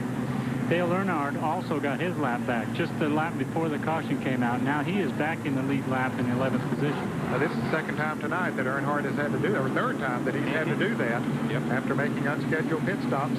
Gets lap down, but he has the car fast enough and he drives it hard enough to get back into the lead lap. So he's coming into the pits now to put on 4 tires. Those tires are, their supply is running down in a hurry. As we heard Kurt Shelberdine say, their supply is running very short, but they're changing all 4s on Dale Earnhardt. So they're brand new tires, too. You see the stickers on them. And Richard Petty, meanwhile, is coming in, and here is Larry Newber. Bob, it's been like a freeze frame down here for the last caution flag lap. Everybody was poised and ready for the king to come in, and when he did not come in, somewhat surprisingly the last time, they just froze in time. They go to the right side first. They're probably going to change all 4 corners because Richard wasn't absolutely certain if he had a tire going down or what. As I came here, I looked at Dale Inman and I asked him, hey, what's wrong? What's happening? He knew exactly what and why I was asking the reason for. He shrugged his shoulders. He said, we don't know why. I could read his lips because of all the noise. Richard stalls the car as he leaves the pit area. The crew now, the 5 that are allowed over the wall, push the car, assist him, and he fires off. Richard Petty pulls back out onto the racetrack. Here is the tail end of Ken Schrader's spin and contact with the wall up in turn number 2. We also understand that he lost a clutch in the accident, before the accident perhaps, and look how close it was for Alan Kulwicki and Richard Petty. Oh, boy. He made a good move down on the inside there. Sterling Marling comes by. You can see the car up on the wall, and it comes down. Here comes Richard Petty, and just stopped enough going backwards there that Petty got by on the inside. And now it looks like the car number 25 is stopped on the racetrack, and the caution will continue. Just at the exit of the pit area down in turn number 1, the Ken Schrader machine is now being restarted with the help of a tow truck. We'll be back in a moment. The green flag comes out. There it is. Doyle Ford, by the way, is serving as NASCAR's official starter for this race again as Harold Kinder continues to recuperate from some finger surgery. He is here this weekend, and we hope he's back in the starter stand very soon, but Doyle Ford has done a great job in his substitute. Here's the field coming off of corner number 4. It's Lake Speed leading. Second place is Bill Elliott. Then the number 28 car, no, 28's a lap down. Lead Jeff Bodine is 3rd, although he's 5th on the racetrack. Running in 4th place is Harry Camp, and 5th is Kyle Petty. Running 6th is Ricky Rudd. Darrell Waltrip is 7th. Alan Kulwicki is just being passed by Dale Earnhardt for 8th. That puts Kulwicki in 9th place, and Richard Petty would be in 10th. Doyle Ford is displaying crossed flags, indicating that we have reached the halfway point of this 500-lap affair here at Bristol. And now, Bill Elliott is knocking on Lake Speed stores. They may have had some contact there in corner number 4. They go into turn number 1. Elliott looks to the inside. Lake goes high, and Elliott just blows by him and takes the lead. Well, that was the break he needed. Speed just went a little too high going into that turn, and Elliott took advantage of it and moved away. Elliott's car's running fast now. And the Elliott fans are on their feet, and he has a lot of them here. Had trouble on the front straightaway as Brett Bodine and Davey Allison get together as it came off the turn 4. Great driving by Dale Earnhardt to miss that right in front of him. So 2 more cars spin to the apron of the track and to the infield as the 10th caution flag of the evening comes out. I believe that both cars, at least Davey Allison is going to be able to drive away, but the Brett Bodine car is stalled in the infield on the grass. Also involved in that to a slight degree was the 97 car driven by Rodney Combs. He just made very slight contact with the Davey Allison car as it was coming to a stop. So Brett Bodine's car is indeed stalled in the infield as the safety crew goes to his aid. You can see him, though, moving around. Everything appears to be okay. And the leader, Bill Elliott, comes in for a pit stop, and so does Jeff Bodine and Darrell Waltrip and several others. Jerry Punch is in Jeff Bodine's pit. Well, Well, Jeff Bodine, who did not come in on the last caution flag, realized there probably another one in a few laps was exactly correct. They will change 4 tires on Jeff Bodine's car. They are changing 4 tires on most of the cars in the pits. The right side tires are on Bodine's car. Likewise, 4 tires on Bill Elliott's machine, who now pulls away. The left side of the car going up for Jeff Bodine. As Bill Elliott moves down pit road, they will put fresh rubber all the way around. Again, they're using up these Goodyear tires. And remember, there's a limited quantity as Bodine now pulls away. Bodine pulls away, so does Bill Elliott, and Darrell Waltrip is coming out of the pit area also. Let's take a look at what happened here on the main straightaway. Davey Allison and Brett Bodine. Okay, as they come off of turn 4, Davey Allison down on the inside of Brett Bodine, but the front end breaks loose. He gets up into Brett, and they tangle once again as they come down the straightaway. Both of them out of control at that point. Brett spins back in front of Davey Allison, sending Brett almost back out on the racetrack. Then he spins down to the inside, out of the way of the traffic. Here's Rodney Combs coming in there, just barely nudging Davey Allison, and that sort of gives Davey a little bit of a push and gets him rolling again. Here's another angle of it. I thought for a while that Brett Bodine was going to be able to save it, but he lost it right at the last moment. Here they are at the 4th turn again. Yeah, they got together pretty good, and then they got back together again. I think that's what sent Brett into the spin, was the second time that they bumped. And around he goes, and here comes the car number 97 of Rodney Combs, and just barely touches Davey Allison. As we see Mike Alexander go on the inside, there's car number 27 being driven by Larry Pearson on the outside, and Neil Bunny coming by too. And there is the work being done on the Davey Allison car. They're trying to pull away the debris and the coach work from the front tire. So as we now are in caution once again on lap number 255, we are ready for our Napa mid-race recap. This happened before the caution, the mid-race point reached. The leader was Lake Speed. He started in 24th position, has led 39 of the 250 laps. The average speed, look at that, 67.458 miles an hour because of our numerous caution periods. How many? 8. 68 laps, 12 leaders, 16 lead changes, 32 started, 25 remain, believe it or not, and there are 10 cars on the lead lap. Those that have dropped out of competition include Brad Knopfsinger on lap number 1. Dave Marcus was involved in a crash. Michael Waltrip is out of competition. Mike Alexander in car number 12 was out of the race for a while. He's back in. Dale Jarrett, Mark Martin eliminated in a crash, and Rick Mast also had contact with the wall in turn number 3. The lights on top of the pace car are out, and we should be getting a start once again next time around. Lake Speed at the point once again with Gant second. The 3rd place car is Kyle Petty, 4th is Ricky Rudd, and 5th is Dale Earnhardt as the pace car pulls away. That's the story there at the top 5, and lap number 256 from the scoreboard located outside of corner number 4. Lake Speed accelerates as he reaches the end of the grandstand, and here we go again. Lake Speed with a good jump, but here comes Harry Gant pursuing him, and Kyle Petty is also doing so. Look at Harry Gant. Lake chose not to pit, so did Harry Gant. I guess they were low in tires and said our car's working okay, so we'll stay with it. But look, battle for the lead. Well, Harry Gant was real strong early in the race when he had the Goodyears on. Then he kind of faded back with Hoosiers, like Travis Carter told us, for 2 pit stops. Now I'm sure they're back on the Goodyears as Harry Gant looks awful strong again. Yes, he does. The car is working very well once he's got the Goodyear tires back on. But coming in, and tangle. Harry Gant spins to the inside. I don't think there was any major damage done to any car, but there's a lot of smoke coming from the tires of Harry Gant as he's trying to get that car headed in the right direction once again. Well, if he can get it to going, he's still going to stay in the lead lap, and he does. The leaders came around and got the caution and immediately slowed down, so Harry Gant will stay in the lead lap. But as they battle there, Kyle Petty dipping down on the inside. Let's look at it again. As Harry Gant was trying to move around Lake Speed, they went into turn 1. Gant went a little bit high. Here comes Kyle Petty down on the inside. Ricky Rudd trying to get on the inside of Kyle. That's too many cars in that turn. Kyle and car number 33 of Harry Gant tangle. Kyle goes on by, so does Ricky Rudd on the outside. Everybody else really breaks it down, and they couldn't see where they were going. Let's go to the pit area with Larry Newberg. Well, I'm standing by with Brett Bodine. Our spotters tell me that you were a victim of circumstances.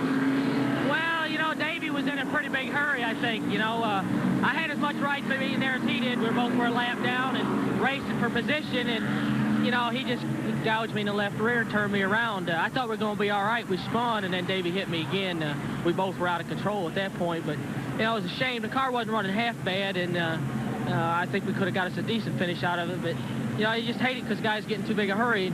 You got to be a little patient on this racetrack. It'll boat you. The most recent spinner, Harry Gant, has gone to the pit area. Jerry Punch is standing by on that side. Jerry? Well, what luck Harry Gant has at this racetrack. You remember back in the spring, he was leading. He led 125 laps only to be spun by a slower car. He came together with Dave Marcus, and Gant was going for the lead again. Now he comes back down pit road, changes 4 tires, and comes back out. So Gant will go try it once again. And again, he puts 4 fresh Goodyear tires on. So we'll see if Harry Gant can move up through the field, but he'll have to restart at the tail. We're at Bristol International Raceway for the Busch 500, and we'll be right back.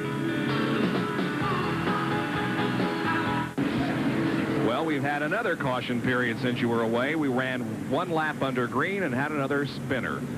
And so caution period number 12 is upon us. The spin involved Larry Pearson. Here it is. He's driving the car number 27. Larry was down on the inside, and it looked like he might have got bumped, maybe by Sterling Marlin there in the rear as the car jammed up as it came off of turn 4. Here's Darrell Waltrip up on the high side as Larry Pearson makes a 360, and Waltrip slowing down and just barely touches it maybe.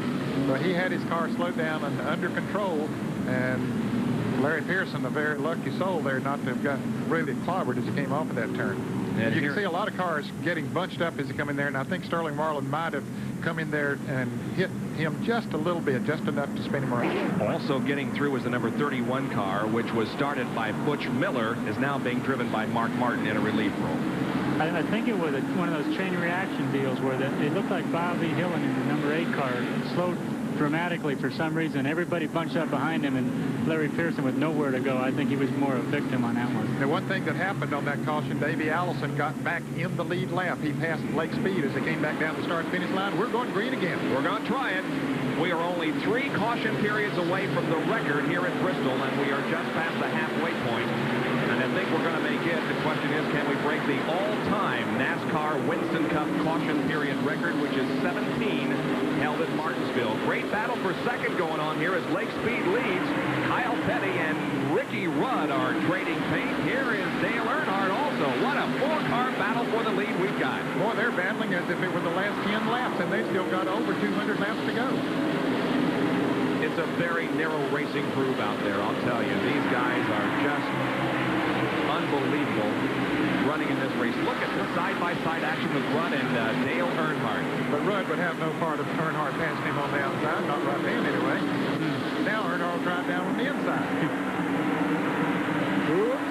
Get together there a little bit, but Earnhardt backs off. Let's Rudd straighten out. Well, this is Saturday night short track racing, isn't it? Ricky Rudd is in 3rd position. Did a fine job moving up from his starting position. And that starting position was 19th at the end of 150 laps. He was 13th, moved up to 9th at the end of 225 laps, and now, with 268 completed, is in 3rd position. That's the Kenny Bernstein-owned team. Ricky Rudd, the Quaker State Buick. Well, you know, Ricky Rudd really did a great job of driving when Harry Gant spun right in front of him. It looked like Ricky Rudd was going to T-bone him. I don't know how he missed him. I don't even think he touched him. Rudd now trying to make a move on Kyle Petty, but couldn't quite do it that time as he came off of turn 2. But as he goes into turn 3, he's going to dip down on the inside again. But here comes Earnhardt up on the outside again. On the high side of the racetrack, but does not attempt to move. He falls in behind Ricky Rudd, hangs in there in 4th position. Now Rudd gets a good run off of turn 2. Kyle Petty gets loose, and both Earnhardt and Ricky Rudd go by.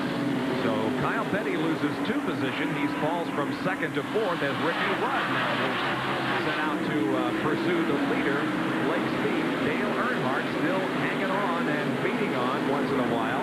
Ricky Rudd for 2nd spot. That Earnhardt is really dogging Ricky Rudd.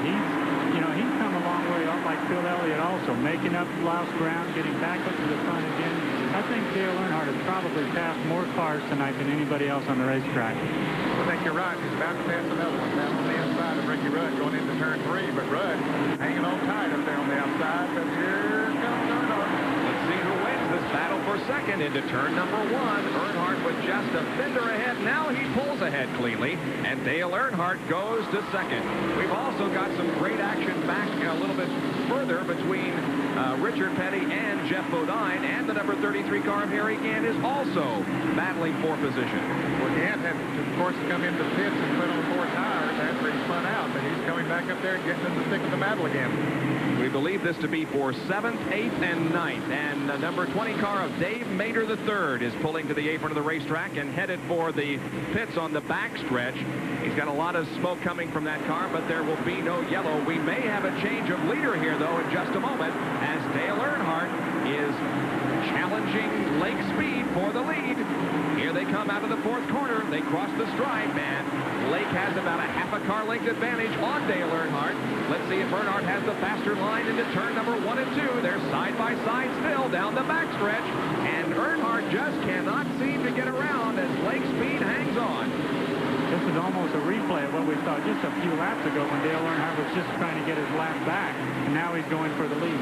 Things sure do turn quick at this race. I believe he's got it now. Look at car number 7. Alan Kowicki has passed Ricky Rudd, and now he's getting up in the thick of the battle. Alan Kowicki sat on the pole, and look at Kowicki move on the inside now of car number 83. Alan Kowicki, the pole sitter, many had given up on him because of his early problems, but no, indeed, he is right there challenging Dale Earnhardt for the lead. He is in 2nd position. Lake Speed drops back to 3rd. Ricky Rudd runs in 4th. You know, when I grew up in stock car racing in the early years that I was involved, all the races we ran were night races, Saturday night, Friday night races. And every time there was a full moon, it seemed like we had the most strange and bizarre type of races. It looks that way here tonight, just like the old days. Now a battle for 3rd position. That's Lake Speed and Ricky Rudd. Speed in number 83 and Ricky Rudd in the 26 Quaker State green car off the 2nd turn. It's been a while since Lake Speed has been in the pits, and you wonder about the tires. And let's go over and check with Larry Newber in Lake Speed's pits and see what the problem is. Well, Ned, I'm standing by with crew chief Darrell Bryant. Darrell, Lake just dropped out of the lead. Any problems, or he just gets caught in the wrong track position? Well, right now this set of tires we have on is not working quite as well as the other set, but I think we'll be hanging on there right with it. Can you maintain this speed or Earnhardt's speed for the rest of the race? I think so. We get this set of tires off, get another set on. I think we'll come right back again. Okay, Bob and Ned and Gary, I don't know if you heard that or not, but Lake's complaining about this particular set of tires. He's unhappy about this. He says there's still more in the car. It's the tires that are slowing him down right now. All right, thank you, Larry. It was difficult to understand him, but we now know what he said, and Dale Earnhardt is pulling away. Now, look at this action. Kyle Petty, Harry Gant, and Davey Allison, who again, remember, is on the lead lap. That's Jeff Bodine in the yellow and white car number 5 leading this group. Kyle's car is certainly not working like it was earlier. He's going very high in the turns. You can see him go high there. And now Darrell Walter moves up on him. A number of cars have passed him. Rick Wilson slowing down to the inside of the racetrack. You can see the cars moving around. And Darrell Walter moves on the inside of Kyle Petty, takes away the position. Boy, things are changing fast. You know, Kyle Petty had a 6-second lead at one point earlier in the race. Harry Gant had a big lead. Bill Elliott, Lake Speed, all of them have taken turns and looking to be the strongest car and then fading back. Even Richard Petty, he's back there a little ways, but he did look the strongest a little earlier. And son Kyle backs off there as Richard goes to the inside and passes. So the Petty family, Richard and Kyle, have both had very good races as the lead now is held by Dale Earnhardt. Boy, he looks so smooth out front. That number 3, yeah. Here's Bill Elliott and Lake Speed as Bill Elliott now moves up to challenge Lake, who is experiencing a problem with that car. No doubt about it. He doesn't like the tires that he's got on it. Well, as we mentioned, it's been a while since he's been in the pits to change those tires. Had a lot of contact. It's just been a long period of time. Maybe not that many laps, but just a long time. We watch Elliott and Lake Speed. Elliott on the inside. Still can't do it. Lake's doing a fine job of driving that car if he isn't happy with the tires. There's a leader. And second place, Alan Kowicki. Now, Alan led 1 lap, and then that tire problem came in, lost 2 laps. He's made it up, though, and is in second position. Let's go to Jerry Punch. Well, we'll with Carl and Richard Childress. And Richard, you've got to be pretty pleased. You've lost a lap, made it up, lost a lap, made it up. Pretty impressive performance by your driver and the Goodrich crew. Yeah, you know, it's a lot of good cars still running, you know. We're just trying to hang in there right now and keep the cars running as good as we are right now. Are you concerned about the lack of Goodyear tires? You're running out of tires. No, we've got enough of tires now. We got some from other teams that had trouble, so we're in good shape with the tires.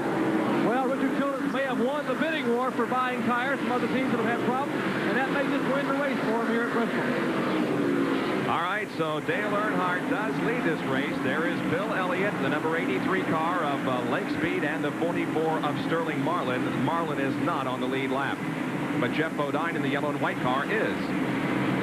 Marlin lost several laps earlier into the race with some sort of a mechanical problem, but since then has come back and run strong. Bill Elliott is fourth, and Lake Speed in car number 83 is in fifth. There is the leader, Dale Earnhardt, as he is approaching the number 4 car, and there he passes the number 4 car driven by Rick Wilson. We hope you're enjoying this Busch 500 from Bristol. We'll be back after this. Kyle, those are his words, too much in the radio because it takes so much concentration out there. I said, Leonard, why is your driver slowing down? Why is he dropping back? He said, Larry, we don't know. And I've asked him that twice in the last half hour, and they are as much in the dark as we are. Well, he indeed has slowed down. He was 9th, now drops all the way back to 11th, and has indeed lost a lap. So there are 10 cars that are now on the lead lap. You can see the damage in the paint that's missing on the side of Kyle Petty's car, the right side of the car. It's been a tough battle for just about everyone out there. Well, it has. I would say that Kyle is getting tired. Of course, he has that leg injury from Watkins Glen, and certainly that could help take away a little bit, but that would be my guess as to why he slowed down some. You know, we've been talking a lot in the coverage of our kart races. A lot of drivers in that series have been complaining that some of the drivers don't watch their rear view mirrors. Well, the number 97 car of Rodney Combs has been black flagged by NASCAR for not watching his rear view mirrors. Well, he came in and made I guess it was a stop-and-go penalty. He came into pits and is back out since then. There's the interval between first and second as Alan Kowicki pursues Dale Earnhardt. Well, you could see that car of Alan Kowicki just drift into the turn. It's just on like a four-wheel drift going into the turn, but he got it under control. That's really the fast way around this track. Davey Allison back behind has moved up after getting back into the lap. He has passed Harry Gant and is now coming up on Jeff Bodine.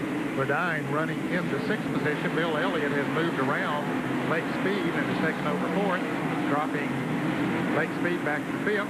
Now Davey Allison is coming up on Jeff Bodine, so he is one of the fastest cars on the racetrack at the moment. This is only Davey Allison's second start here at Bristol. He was 29th in the Valley Vale 500 held earlier this year here at this racetrack. He is in 7th position. And right ahead of him is the number 5 car driven by Jeff Bodine. He is running in 6th position. You can see a lot of body work has been damaged, and on the Bodine car and on the Davey Allison car. I guess that really doesn't upset the car as much as it does on a super speedway. Well, you know, Davey's had a tough night. First, his back tire came off earlier in the race, and he had to run around on the brake rotor. Then he was involved in that wreck with Brett Bodine, and really looked like it took heavy damage to the right front of the car. But everything must be just more cosmetic. It looks bad, but I don't think the suspension has taken any bends or taken any damage. If anything, it's helped him because he's running faster now than he had been earlier in the race. Well, he sure does seem to be going pretty good right now. Davey Allison hoping to put a short track program together. If this team can get their short track program together, I think this guy has got a real shot at the Winston Cup, not this year, but perhaps next year. And he'll be certainly one of the contenders when we go to the Super Speedway of Darlington for the Southern 500. Next Sunday, we'll have it live for you here on ESPN. Return with us in just a moment to Bristol. Dale Earnhardt, the leader of this race. Ned Jarrett asked him early in the weekend, what about Bristol International Raceway? Well, it's my favorite short track for one, Ned, but it's an aggressive racetrack. High Bank Speedway really is what it is. It's not a short track. It's rough, it's tight, it's fast. You got to run that way. You got to race that way. You got to approach it and not really attack it, but you got to approach it aggressively. And a lot of the guys let the racetrack intimidate them, and they're coming to the race behind to start with. And I come into the race looking forward to and excited about it because I like to run it. Well, you know, this time last year, Dale Earnhardt was totally dominating the short track competition. That isn't the case this year. No, that so many other teams have got their short track program together and are competitive. Earnhardt is a very aggressive race driver. He says you have to attack it. Well, he's attacking, no question about that. But, he sure is attacking the race, Ned. He just put Richard Petty a lap down. As strong as Richard looked like he was running earlier, Dale Earnhardt is just, he must have passed twice as many cars as anybody else tonight. Well, we'll go back now and show you some of the other cars that are still out there in competition, not necessarily in any order of running. There is the leader, Dale Earnhardt, car number 3. And behind him on the racetrack is the number 43 car, driven by Richard Petty. There he is. Richard was a major contender until he lost a lap. But Richard Petty has driven a very gallant race here and certainly has the enthusiasm of the crowd behind him. Currently shown in 10th position, 1 lap down to the leader. Now, right behind him is the number 8 machine, and that is driven by Bobby Hillin Jr. He was one of the provisional starters here this evening and has been struggling all race long. Now, you saw Alan Kowicki pass Bobby Hillin Jr. just a moment ago there. Alan is the second place car, number 7, the Wisconsin driver who set a new race record in qualifying and starting from the pole. Terry Labonte had a problem mechanically early in the race, and he got it fixed and is back out there in competition. and then behind Terry Labonte comes Ricky Rudd in Kenny Bernstein Quaker State Buick, number 26. Ricky is running in 3rd place at the moment. He's had a good run here tonight. And running behind him is Bill Elliott in the Tourist Ford. He's running in 4th position. He also has had a good run.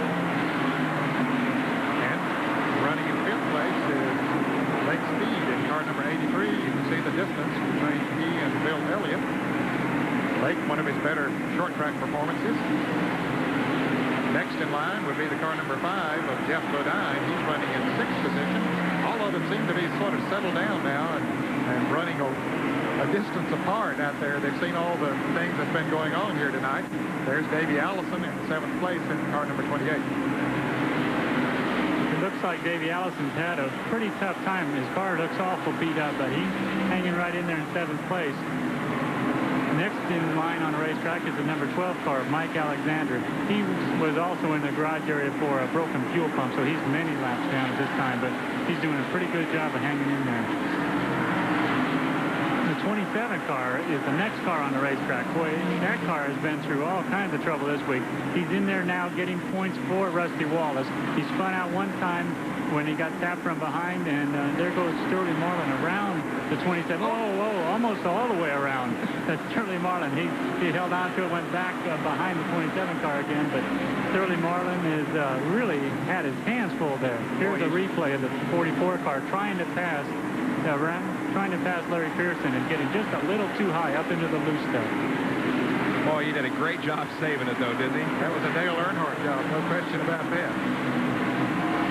All right, we continue our field summary, and the next car on the track is the number 2 car, driven by Ernie Irvin. Actually, we'll pick up on him in just a moment as he is passed by the 17 car of Darrell Waltrip, who is about to go a lap down. Darrell Waltrip, as you can see, is running just ahead of our leader, Dale Earnhardt.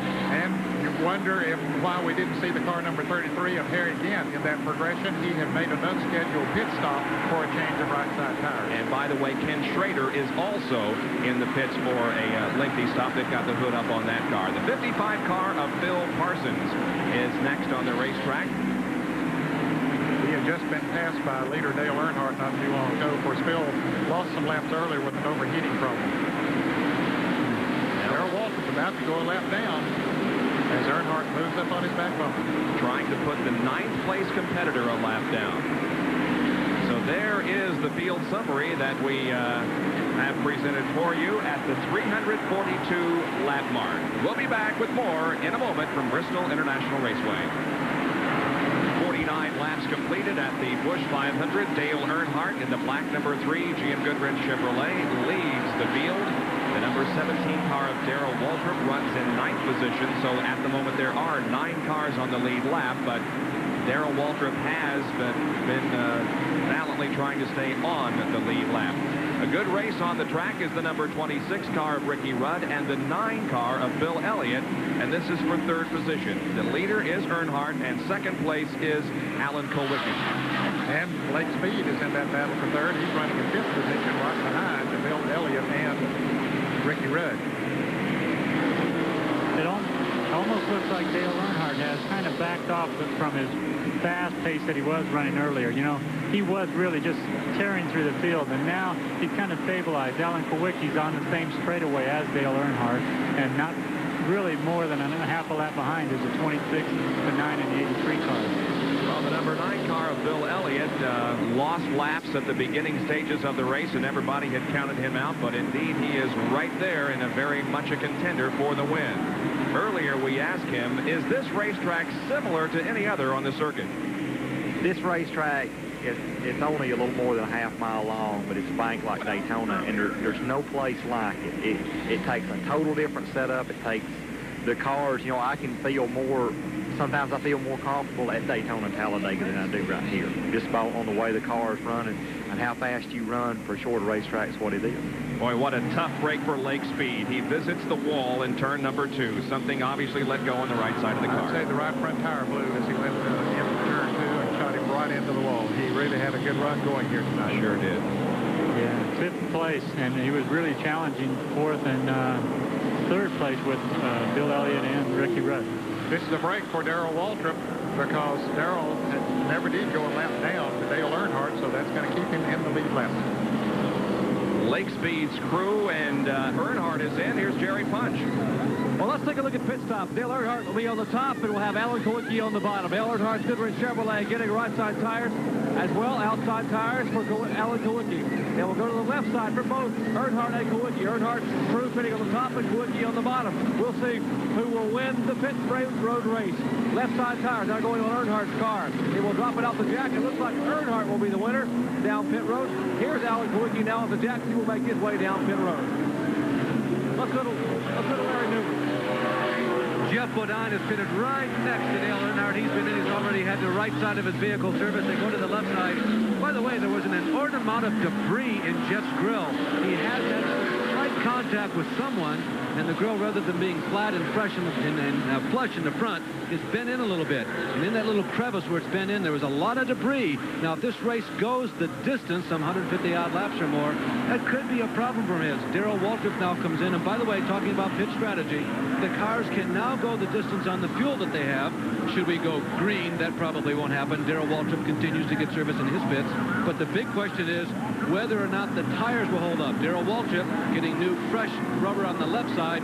Everybody is really welcome to get that. I'm sure they come in each time tonight. It was a lucky break for Darrell Waltrip because he was just about to get lapped, but he survived through this incident involving Lake Speed. And as Lake Speed was moving up on Bill Elliott, apparently the right front tire let go as he came off of turn 2 or headed off of turn 2 and slammed it into the wall. You can see some fire coming out of the exhaust pipe, and of course he was very close to his pits on the backstretch, so he just wheeled her right down into the pits.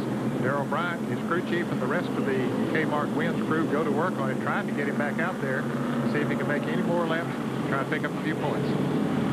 Dr. Jerry Punch is with Sterling Marlin. He's had a terrible evening, and Jerry can explain Sterling's problems. Well, Sterling's car will not refire, and the crew pushed it all the way down pit road, and finally the NASCAR official made them stop, and they've got a wrecker out to push the car, and the car now being pushed up in turn 1, and the car will refire as Sterling Marlin's car now moves around the track.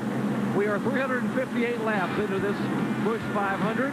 The leader is Dale Earnhardt. We'll be back in 15th caution period during the Busch 500 here at Bristol International Raceway. It's been an interesting evening, and we've got a lot more to go. Here's Larry Newber. Well, Bob, I'm just south of the Jeff Bodine pit that's just toward the infield from the pit along the wall. And, you know, we've talked a lot about the shortage of Goodyear's tires tonight. Well, you can see 4 rows plus a couple of other extra tires. The 5th row just left.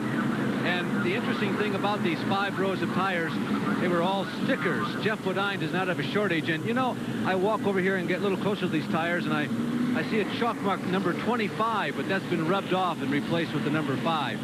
But he's got a lot to go to distance, I'll tell you that. A lot of teamwork there, Gary Nelson. Of course, those both being Rick Hendrick cars. Well, Ken Trader's had his problems with the car, and he's many, many laps down, so I'm sure they've given the tires to... boy, look at this crowd shot of... boy, they're hamming it up, aren't they, Ned? Look at them all with the camera on them. Still very enthusiastic after 360 laps of this Busch 500. We're about ready to go green again. 7 cars in the lead lap. Dale Earnhardt the leader. Alan Kulwicki is second. Bill Elliott third. Jeff Bodine fourth. Davey Allison fifth. Ricky Rudd sixth. And Darrell Walter seventh as we go into turn 1. Dale Earnhardt moves out in front of here is Harry Kent running right behind Earnhardt, but Kent is a lap down as a result of losing a lap on a green flag pit stop. Now Alan Kulwicki moving up on Kent, trying to get up to Dale Earnhardt. Bill Elliott running third, and in fourth place is Bill Elliott. You can see a lot of scrambling going on back in the field. You know, we were talking about the tires, Ned. When Goodyear runs out of tires like they did, they brought 300 tires or more to the racetrack. There are tires here at the track. It's just a matter of who's mounted them up, who's got them, and how. Now you don't go to Goodyear to get your tires. You go to somebody who's dropped out of the race and buy their tires. Here's a good battle as Ricky Rudd moves around Davey Allison, who had really been moving up through the field earlier, and then Darrell Walter moves around him, so I don't know if Davey's having some problems or what the situation is. Now Alan Kulwicki moves around the car number 33 of Harry Gant. Gant is a lap down, and here's Bill Elliott trying to move around on the high side of Harry Gant. Elliott running in third place. He won the race here in the spring, his first short track win ever. And, of course, the defending champion of this race a year ago tonight, Dale Earnhardt, was the winner of the event. So two of the top guys are indeed former winners here in the most recent races. Bob, I mentioned that there were 7 cars in the lead lap. Richard Petty is 1 lap down. He's in 8th place. I was saying that Harry Gant was 1 lap down. He's actually 2 laps down on that unscheduled pit stop, so he's running in 9th place. In 10th place, 3 laps down is Bobby Hillen. The car number 27 being driven by Larry Pearson is 5 laps down. He's running in 11th place. The car number 31, Butch Miller, in 12th place, and Rodney Combs showing in 13th place. Dr. Jerry Punch can wrap up this situation in the Wood Brothers pit. We mentioned Kyle Petty's been getting slower and slower. They brought him in for a lengthy pit stop in this last caution. I'm with Leonard Wood. Let's find out what they did. Leonard, what's wrong with the car? What's been the problem with the car? It flew out of gear about 10 times and overrammed the motor. Probably damaged it some, and he was having to drive it with one hand and hold it in gear with the other. So I don't know how much damage it did to the motor. Well, they brought him in and they tied a cord around the fixture to hold the car in gear. Now Kyle Petty is still in the car. They're trying to hold the car in gear, and we'll see how long it takes Kyle to get back toward the front. Well, my apologies to Kyle Petty for saying that he might be getting tired. It just looked like that kind of a situation, but certainly if the car is flying out of gear. And here's a pass for the lead. Is Alan Kulwicki trying to pass Dale Earnhardt on the outside. Oh, I'm telling you, Alan looks very, very strong. He passes Dale Earnhardt going into turn number 1, and Alan Kulwicki has the lead. Earnhardt must have a problem. Maybe he's got a tire going down again, or maybe the set of tires he has on right now doesn't feel as good as some he had earlier, but he's, or maybe Alan Kulwicki just picked up that much speed. I don't know. Well, look who's coming into the picture, Bill Elliott. He's been running right in there for the last 100 laps or so, back in the lead lap, but not really contending for the lead. Now he's right on Dale Earnhardt's bumper. Looks like he's going up around Earnhardt if he gets a chance. Alan Kulwicki has never won a Winston Cup race. If he should win here tonight, it will set a record for number of different winners in a season. Here is Alan Kulwicki, and look at the contact that he had with Dale Earnhardt. Could that have created a problem for Dale? Well, he could have maybe pushed a fender in on a tire or something like that. Certainly that's something he'll have to be careful about, and his crew will be watching. He's already had 3 unscheduled pit stops as a result of flat tires, but I don't think the set of tires Earnhardt has on now is working as good as the tires he had earlier, because that car is not sticking down on the inside of the racetrack the way that it was earlier in the race, where he can go anywhere he wanted to, and Bill Elliott really gives it the bit. This is the first time, by the way, since lap number 1 that Alan Kulwicki has led. The battle, though, is for second position. Bill Elliott in number 9 and Dale Earnhardt in number 3. As they go to the high side of the racetrack to pass the slower cars of Kyle Petty and Rick Wilson. Well, you know, an interesting thing is the first, second, and third place cars right now in the race have all been 2 laps down at one point during this race. look at the 5 and the 26 car, Ricky Rudd and Jeff Bodine. You know, I've been watching Jeff Bodine all night, and also Darrell Waltrip, but I think Jeff is driving a very smart race. He doesn't have a lot of body damage on his car. He hasn't been mixing it up. He's been giving a lot of people a lot of room. I don't know if his car is just a little bit slow or if he's just taking it easy and driving a real smart race. Look at Darrell Waltrip go alongside of Jeff Bodine, but Darrell has to get out of the gas and stand on the brakes a little bit to avoid that Kyle Petty car. Well, Jeff Bodine is running in 5th place. Ricky Rudd just took over 4th there a moment ago. Darrell Waltrip is running in the 6th position. Behind him is Davey Allison running in 7th position. Those are the 7 cars that are in the lead left. And a lap down in 8th position is Richard Petty. As the laps are winding down now, 378 have been completed. So only about 122 more laps to go before we get the checkered flag. Hendrick cars running together. Jeff Bodine, number 5, and Darrell Waltrip at number 17. The 25 car also of Ken Schrader, but you notice that the 5 car of Jeff Bodine and the 17 car of Darrell Waltrip look to be the most undamaged cars on the racetrack. They really have been keeping their noses clean. Darrell Waltrip almost won a lap down on that last caution, so he probably wasn't as quick as Jeff Bodine has been.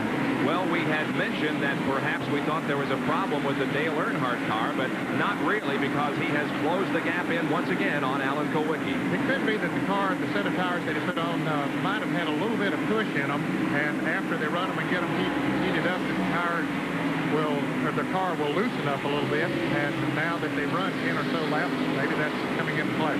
You know, I'm watching Dale Earnhardt. He is running lower than he has. Earlier in the race, I noticed he ran real low for a while. And here, as we watch Darrell Waltrip trying to get by Jeff Bodine. Dale Earnhardt was running real low earlier, then he moved up, and then he's back low. I think he's changing his driving style to suit the tires that he gets. This is a battle for 5th position. It involves 3 cars, the 17 of Waltrip, the 5 of Jeff Bodine, and the 28 of Davey Allison. And Davey just won't give up, will he? Look at the damage on that car, and he really wants to do well here tonight. So much for an undented 5 car. Waltrip now has moved into the top 5 once again, and Davey Allison is trying to move back into the top 5. He's really had a good run here tonight. I'll tell you, he's very impressive on the short track. He really is. Davey Allison in the number 28 car. His father, I know, Bobby Allison, is watching us tonight from the Rehabilitation Center near Birmingham. And again, we send our greetings to you, Bobby, and hope that you're back with us very, very shortly. Here's the leaders, Alan Kulwicki and Dale Earnhardt, and now begin to work some of the slower cars on the track. That's the 25 machine, driven by Ken Schrader. And it's possible that Earnhardt's car looked like it slipped a time or two there when Kulwicki went by him, and he might have thought he had another tire going down, so he rode around a few laps, and it felt okay, and he said, well, let me just put the foot back down to the metal here and get on with it. You can see Rick Wilson's car back on the racetrack, but he is way off the pace also. There's about maybe 10 cars or so that are running off the pace. Kyle Petty has joined that group of, running maybe a second or 2 a lap slower than the leaders. The last lap by Alan Kulwicki in terms of speed was 110.721 miles an hour. His qualifying speed, don't forget, was 116.893. So they're running about 6 miles an hour off the pace that he qualified at. And Davey Allison now begins to challenge Darrell Waltrip for that 5th position.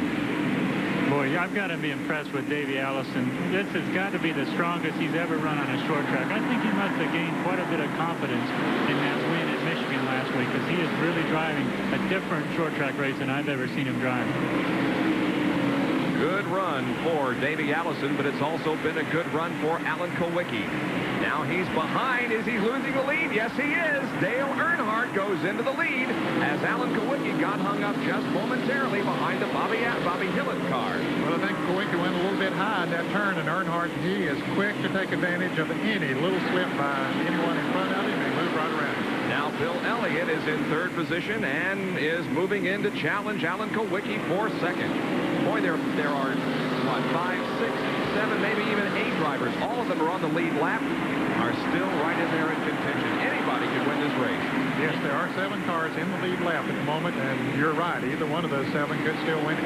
And even lap-down cars can make up laps, which seems so much tonight. It's amazing what's going on here tonight. We've got 108 more laps to go here, and it is indeed an open contest. Earnhardt, the leader at the moment. We'll be right back. Earnhardt leads the Busch 500 Winston Cup race over Alan Kulwicki and Bill Elliott. Now, as we go through the evening, we're going to be announcing the Goodyear Eagle Driver of the Race Award. And Goodyear will be giving $1,000 to the Grand National Racing Wives Association in that driver's name. We'll be selecting him in just a few more laps. Dale Earnhardt certainly a candidate, but boy, there are a lot of others out there that are also very strong candidates for that $1,000 honor. Once Dale Earnhardt moved around with Alan Kulwicki, he has just driven away from him. Now, whether Kulwicki has slowed down, I don't know, but it looks like Earnhardt has picked up speed from what he was running when Alan Kulwicki was able to get around him. Well, just when you think Dale Earnhardt is flat out, he looks like he picked up a little more speed. I don't know if he comes and goes tonight. What leads me to believe that Alan has not necessarily slowed down is the fact that he's still in second position, and Bill Elliott has not been able to pass him for that spot. So Alan Kulwicki is looking for Winston Cup win number 1, and will you get that first win here tonight, Alan?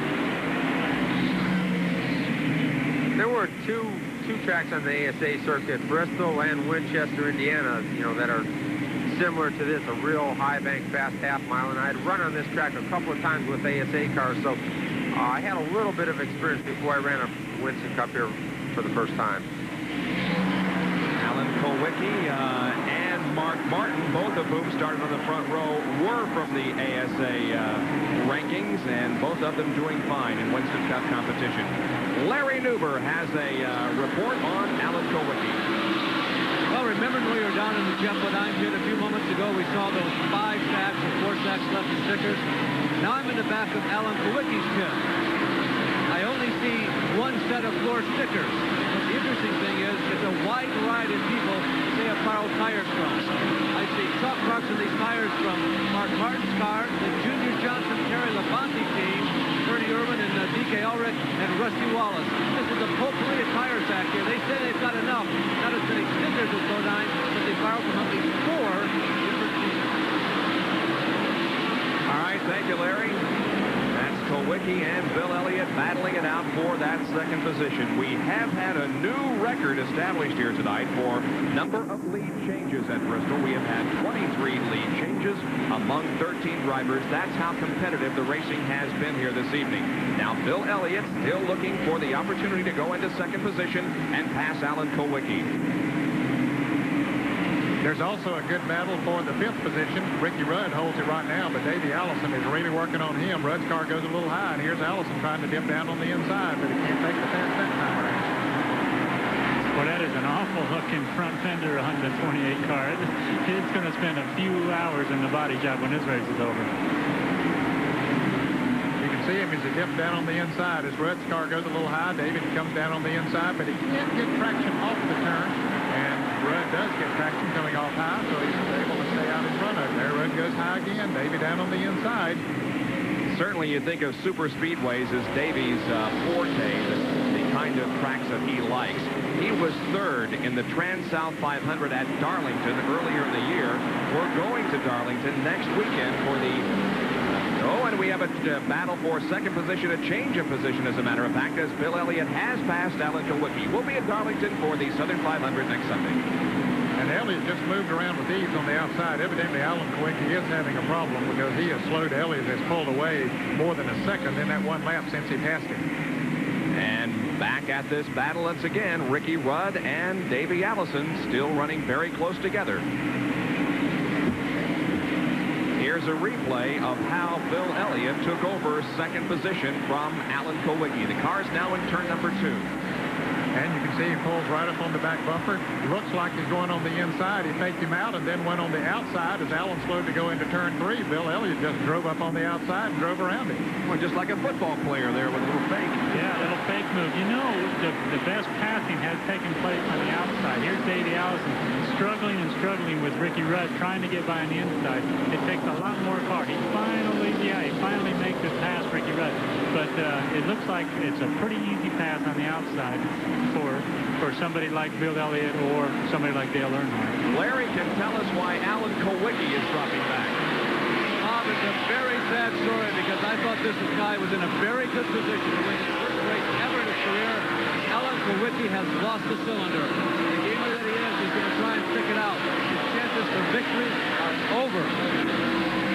An unscheduled pit stop here for Darrell Waltrip. Waltrip was running in the 4th position. The crew looking underneath the car on the right side. They jack up the left side, so apparently he had a left side tire going down. He had begun to move back a little bit. He was moving very high in the turns. They do change those left side tires to get him back out, but he has gone a lap down. Darrell has won more races at this track than any other active driver. A total of 10. He's won this particular race on 5 different occasions. As Darrell came into the pits, they weren't sure what tires to change. You saw that man motion to the other side. He apparently saw that the left side tires were flat, so they didn't have to change all 4. Bill Parsons has spun in turn number 3. And the car is in the middle of the racetrack. Now slides to the inside. Well, that was a tough break for Darrell Waltrip just a lap ago to have to come in and get a change of tires. He's trying to race Dale Earnhardt back to the start-finish line, but he's not going to catch him. No. Tough break for Darrell Waltrip. He is a lap down. Bill Parsons' car is in the infield on the grass between turns number 3 and 4, and caution period number 14 comes out. Smoke coming up from that car. He might have lost some engine as he went into the turn. You can see the size of the air vents, that white thing on the right side of the car, and there's a smaller one on the left side. Those are air vents that they duct air into the driver to try and keep him cool, blowing air. And the faster you go, the more. I used to tell my drivers, if you're too hot, go faster, you'll get more air into the car. Let's go to Jerry Punch and Dale Earnhardt.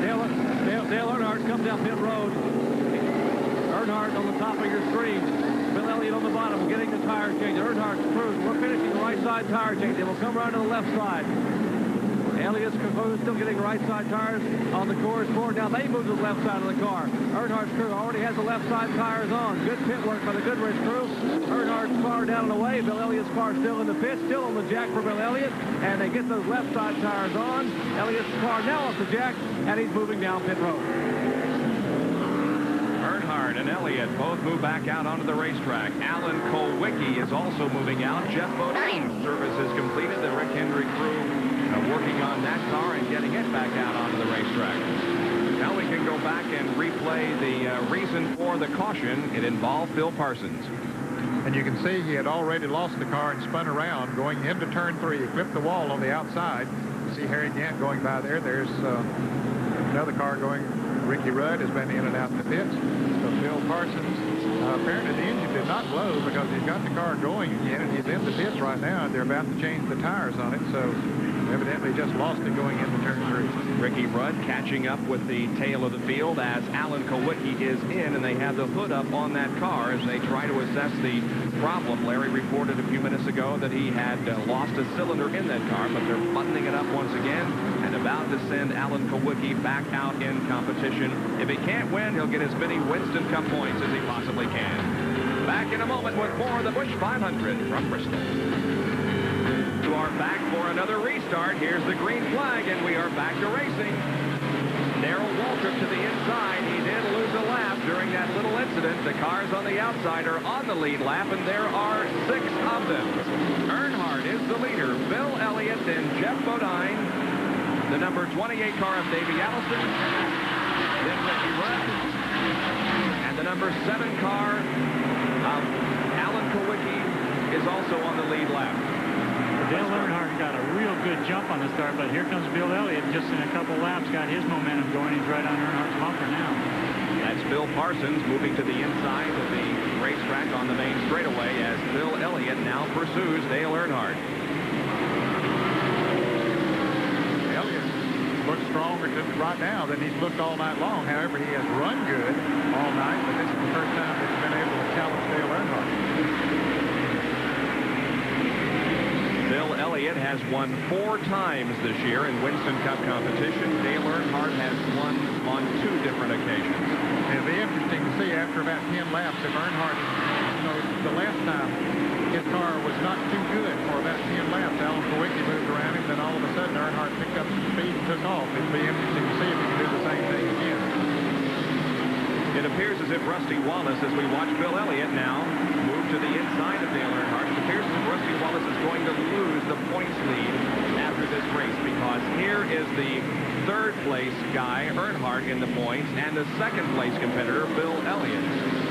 So with Rusty, and Dale and Bill touch, and Earnhardt almost loses it but saves it. Elliott driving very aggressive here tonight.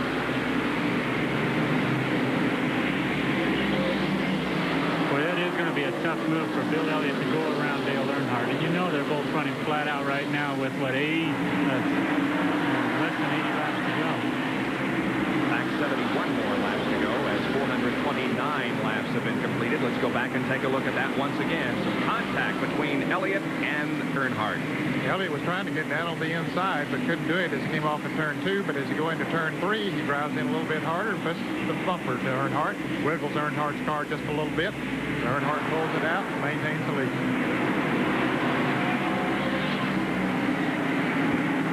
Darrell Waltrip in car number 17 is still running well, but unfortunately he is a lap down to the leaders. Well, I believe the records are showing now that he's 2 laps down. We thought he only lost 1 lap on that unscheduled pit stop, but the record is showing that he's 2 laps down at the moment and about to be passed by Richard Petty, who is also 2 laps down.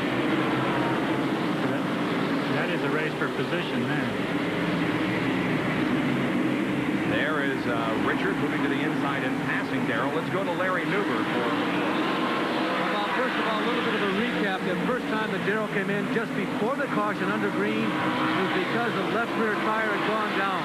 There was a great deal of frustration, more than than is common to be seen, because Jeff Hammond and the crew down here, they absolutely felt they were in a chance to win this race. So they were extremely unhappy.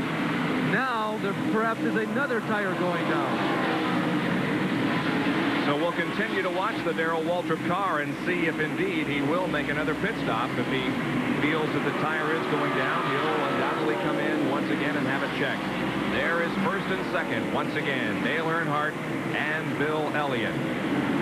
Jeff Bodine is third, Davey Allison is fourth, and the 26 car, Ricky Rudd, is running in 5th position. We are 435 laps into the 500-lap Busch 500.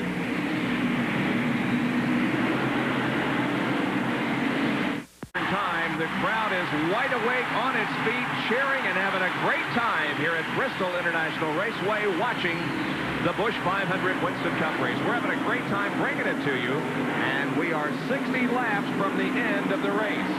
And the story is Dale Earnhardt and Bill Elliott running first and second. You know, one thing to watch is that right front fender of Bill Elliott is really sticking out just a little bit, and it looks awful sharp. If those two if they got together, it could be very bad for Dale Earnhardt's left side tires if Bill Elliott tried to get on the inside of Dale Earnhardt. So I'm sure Earnhardt's crew has told him to not let Elliott along the inside of him. You can see some sparks coming from the underside of the Sterling Marlin car as Dale Earnhardt passed him on the outside. Here's really a pretty good battle on the racetrack. That's Jeff Bodine in number 5 and Davey Allison in car number 28, and this is the battle for third spot. The Haviland Ford driven by Davey Allison and the Levi Garrett Chevrolet with Jeff Bodine behind the wheel. You'll notice those wheels on Jeff Bodine's car are what appear to be silver, and we understand they are from the Bud Moore team that, of course, his brother Brett drives for. Yeah, that happens a lot, you know, in Winston Cup racing. When Goodyear runs out of tires, like I said earlier, the tires are at the racetrack. They brought enough tires to run the race. It's just so many teams bought extra tires that they're just mounted up on other wheels. So when Brett dropped out of the race, I'm sure one of Jeff's crew members ran over and said to Bud Moore, "Do you have any extra tires for us?" Right here, Alan Kowicki has really picked up the momentum. I don't know if he had spark plug wire off. They thought he lost the cylinder, but he is one of the fastest cars on the racetrack right now. He is coming up very quickly on Ricky Rudd, who is running in 5th place, and right in front of him, Ricky is battling between Davey Allison and Jeff Bodine, who are battling for the 3rd position. Kowicki has run him down. He was about 5 seconds behind him a little bit ago. He's less than a half a second behind him now. This guy just will not give up. Alan Kowicki, the misfortune at the early stages of the race, making a pit stop on the first lap, losing some laps, but he has fought and clawed his way back even to lead the race. Now, however, with the lost cylinder earlier, he continues to move up. Perhaps he has that problem corrected. Well, that is something there. Third, fourth, fifth, and just a little ways back to sixth place car. This close to the end of the race, that is really something. Now the Harry Gant machine, number 33, is not on the lead lap. He is 2 laps down, although he is running with this group of cars. Gant had a good run earlier today, and in fact, he led the race for a while as Neil Bonnie moved down to the inside and let Jeff Bodine move around. But Gant, having made an unscheduled pit stop, lost a couple of laps. There's Alan Kowicki trying to move down the side of Harry Gant so he can get up there in the sixth that battle for the third position. Boy, that is something. Look at Jeff Bodine. He knows that there's not many laps to go, 50 laps to go, in fact. He knows that he's run a smart race. He's really done a good job today. Rudd is in trouble. His car slowed dramatically there in the third turn, caused a log jam behind him. Everybody had to get on the brakes to avoid hitting him in the rear end of the car. Now he drops down to the inside of the racetrack, and even from our position here on the main straightaway, we can see the red light glowing inside the cockpit. Yes, that red light came on, and what does that mean, Gary? Well, it usually means you don't have any oil pressure. That is a warning light. Yeah, there it is. That's the oil pressure light. The oil pump belt has probably come off, or at least the whole engine may have gone. Larry McReynolds and the team raised the hood on the car and tried to ascertain what happened, but it's a tough break for Ricky Rudd. He got the oil pump belt right in his hand there, and you called it, Gary. It came off him. Yeah, tough break for Ricky Rudd. Look at how strong he's run all night, and then right here his engine goes, right? 50 laps to go. Harry Gant and both Alan Kowicki had to really get on the binders to avoid a problem there. They had to make an evasive move in a hurry, but they were up to it. You look at the crew, you know, they won at Watkins Glen a couple races back, and now they felt like they were in position. You can just tell that they're not very thrilled about it. It's tough on the driver and the crew. You know, it's hard to find people to push your car into the garage area when you have a problem like this.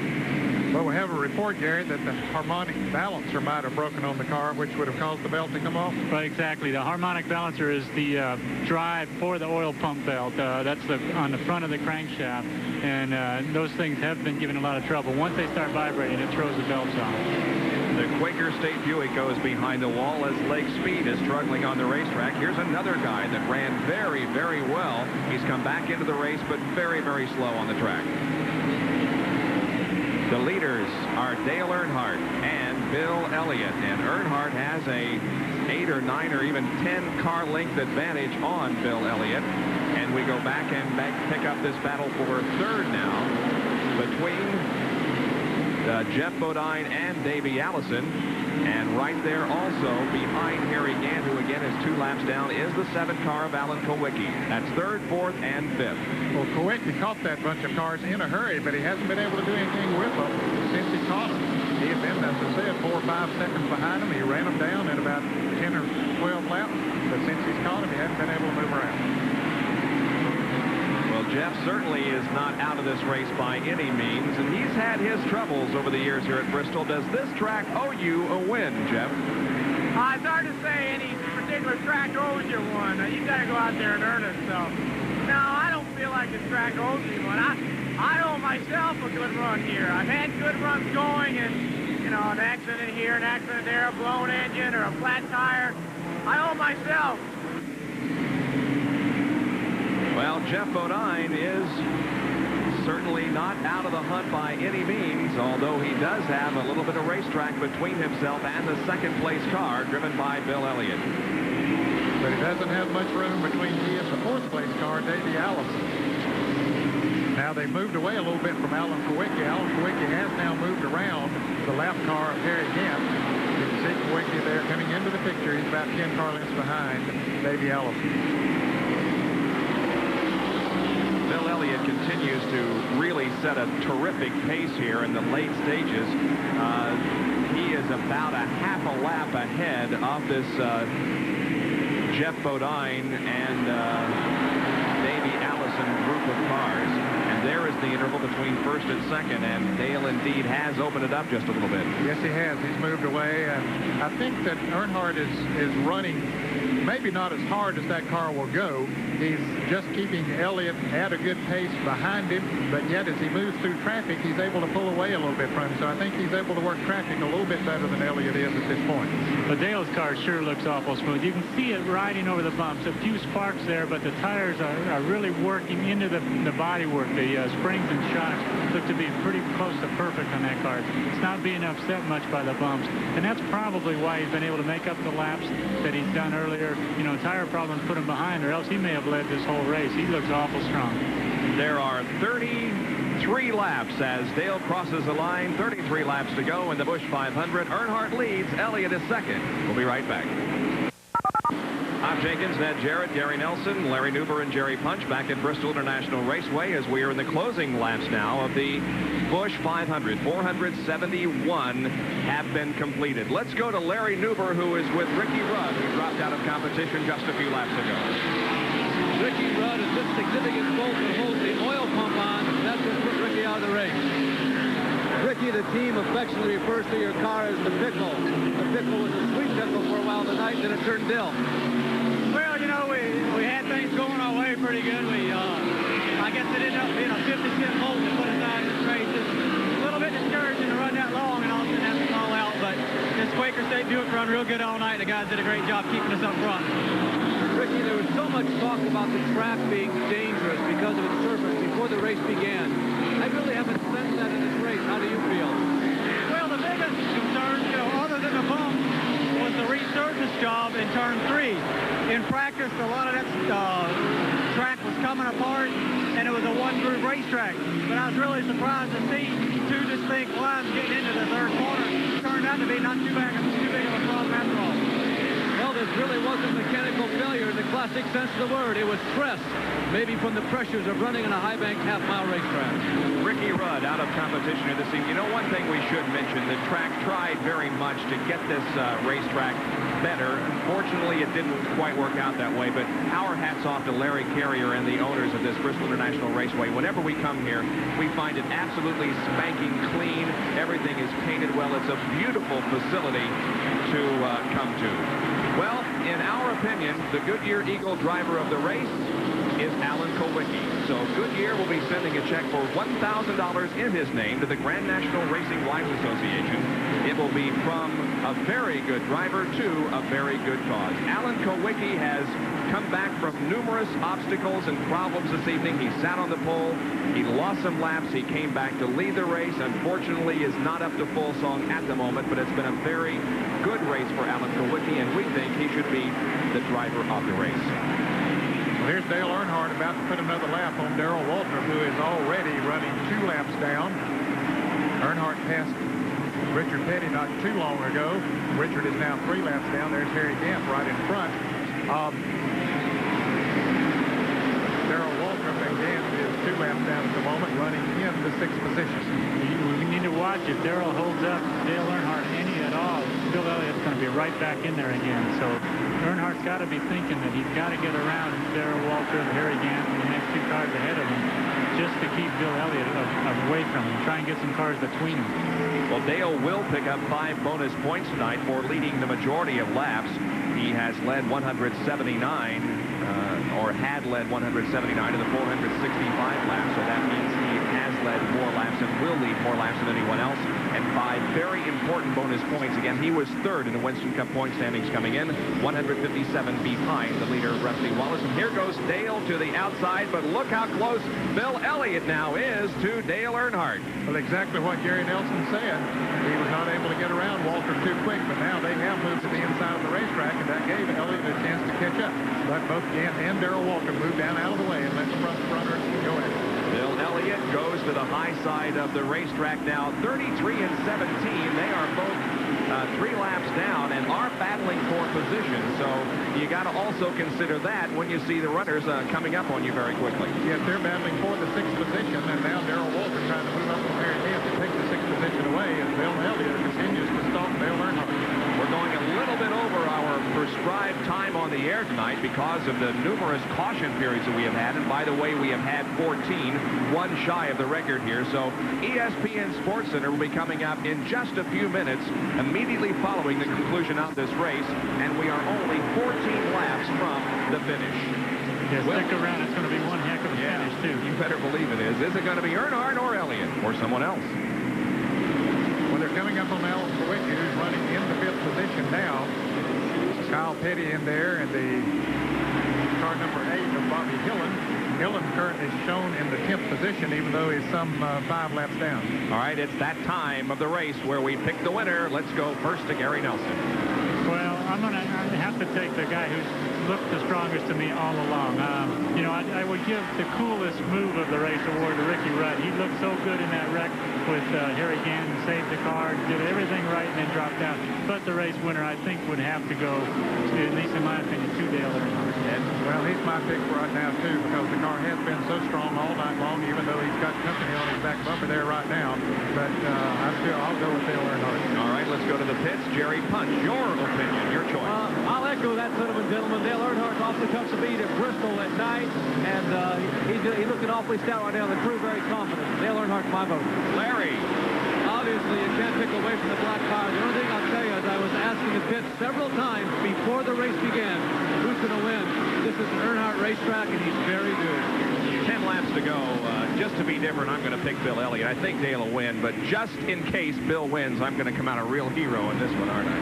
Well, I'll tell you, one thing that might come into the picture, they're coming up on Davey Allison and Jeff Bodine, who've been battling for that 3rd position. They might catch them before this race is over, and it could play a role in the outcome of this race. Coming up on 8 more laps to go. 492 are on the scoreboard. Now, Bill Elliott is right on the back bumper of Dale Earnhardt as they manhandle those cars into the 1st and 2nd corners. Earnhardt's car going a little higher in the turns now than it had been earlier, so maybe he doesn't have the handle quite as good as he had earlier. Well, this could be quite a deal if Dale Earnhardt and Bill Elliott catch up to Davey Allison, and that is right just the next few cars in front of them. Davey Allison and Jeff Bodine are racing for 3rd and 4th position. Bill Elliott and Dale Earnhardt are racing for 1st and 2nd position. That could be quite a finish. Few sparks coming from the underside of Dale Earnhardt's car as Bill Elliott is right there on his back bumper. 494 laps are completed now. There are 6 laps, actually 5.5 laps to go now. Into turn number 3. Again, sparks from Elliott from Earnhardt's car as Elliott is watching. Now he may make a move on the inside of the front stretch. Not this time. Boy, if you're the flagman, do you give the move-over flag to Jeff Bodine and Davey Allison? And it's going to be a tough call here for the flagman. We'll have to watch and see what he can do with this. There you can see how Earnhardt and Elliott have caught now Davey Allison and Jeff Bodine, both of whom are battling for that 3rd spot. Well, Earnhardt's car is working good on the high side of the racetrack. Davey's going to give him room as he goes down into turn 3. Very courteous move by Davey Allison, letting the leaders go at him. Indeed he was, and we have to mention that Davey Allison was certainly one of the major candidates for our Driver of the Race award, but we instead awarded it to Alan Kowicki. Now look at Earnhardt having a difficult time getting around Jeff Bodine, but Jeff will drop to the inside going into turn 3 and allow both Earnhardt and Elliott to get around. And as they come off of turn 4, it'll be 2 laps to go. Doyle Ford has the white flag in hand, and next time around he'll display it, indicating 1 more lap to go. Earnhardt has really got his hands full. Bill Elliott is waiting for just that slightest bobble, allowing him to take the lead. Here they come off the 4th corner. This is the last lap of the race, and Elliott is trying to pull alongside. Cannot do it. They've got leg speed to go around there in turn number 1. They go into the 36 degrees of banking on the 2nd turn. Down the backstretch now for the final time. It is still Dale Earnhardt leading Bill Elliott into turn number 3. Elliott will make a final bid, but it's not going to work. Dale Earnhardt wins the Busch 500. Bill Elliott finishes in 2nd position, and Jeff Bodine, I believe, is going to pick up 3rd with Davey Allison 4th. Boy, what a battle they had right down to the end. Hard to believe that they could run 500 hard laps, and I mean they ran hard here all night long as Elliott comes up to congratulate Dale Earnhardt as he passes him as they head into the gas pumps. But this track, as tough as it is on the drivers and the cars, it's that close of a race at the end of the race. And let's go to the pits where Larry Nuber is with Richard Childress and crew. Well, we've lassoed him because he's on his way to victory lane. Richard, did you have any doubts those last few laps? You were very unemotional. Well, I knew we had what I thought. I knew we had the best driver. If anybody can get around this racetrack, Dale Earnhardt can, and he won this race tonight. Did he say anything about the performance of the car dropped off? Had it slowed down from like lap 460? Yeah, the car got to pushing pretty hard there at the end. You know, he pressured the hard tires pretty hard. So he just did a great job there at the end with the tires. I'm just super proud of him and the whole team tonight. And our Jim Goodwrench sponsor, you know, they just super. Well, you're late for an appointment to Victory Lane. We're going to go back up top. Dale Earnhardt wins the Busch 500, and we'll be back in a moment. The Busch 500 has been brought to you by Busch Beer, the beer with a taste as smooth as its name. And we'll be back to talk with him at Victory Lane in just a moment. 7:30 this evening when this race began. They've seen a great one here tonight as Dale Earnhardt has walked off with the victory. Let's review the top 10 finishers now. In second position in this race was Bill Elliott. It was a close finish. Jeff Bodine was third. Davey Allison finished fourth, and Alan Kowicki was in fifth. Finishing in sixth was Harry Gant. Darrell Waltrip was seventh. Richard Petty eighth. Larry Pearson in relief of Rusty Wallace was ninth, and Bobby Hillen Jr., a provisional starter, hung in there for a 10th place finish. Let's go to Victory Lane and Jerry Punch. Well, an exhausted Dale Earnhardt climbs out of the Goodrich Chevrolet. Yeah, well, you see were exhausted last year. All them caution flags, he was exhausted. We ain't run, what, 300 laps under green? Congratulations on a super good run, Dale. Well, I'd like to thank Goodrich and everybody. You know, this race team works hard. We was running good last week at Michigan, and, you know, this old car is tough to beat at Bristol anytime it comes here, rough track or what. And it ran consistent. We had 2 flats and 2 laps down, and we fought it all night long. Once we got the lead there at the end, I was in good shape. The car started pushing there a little bit, and Bill ran me back down, and I was being careful with it. I didn't know whether I had a tire going bad or flat or what.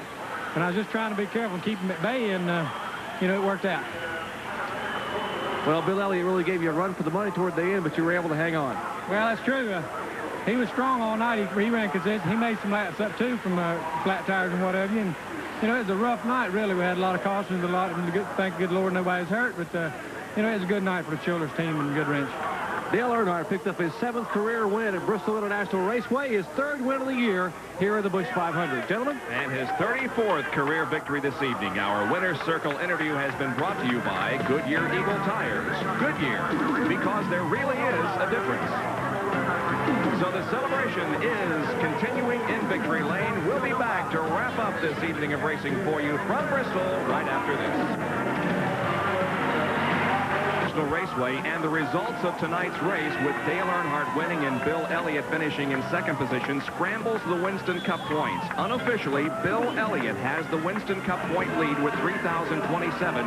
Rusty Wallace is second with 3,011, and Dale Earnhardt, the winner tonight, is third with 2,901. Now, don't forget, SportsCenter is coming up in just a few moments with all the results from the world of sports. Next week, we'll have both IndyCar racing from Mid-Ohio and the Southern 500 from Darlington International Raceway in South Carolina. It's been an exciting evening of racing. Once again, Dale Earnhardt is the winner of the race, and we thank the Hardee's Food Systems for their in-car cameras. And my thanks also to Ned Jarrett, Gary Nelson, Larry Newber, and Jerry Punch. We'll see you on Speed Week at 7:30 Thursday and next weekend at Darlington. For now, Bob Jenkins. So long, everyone.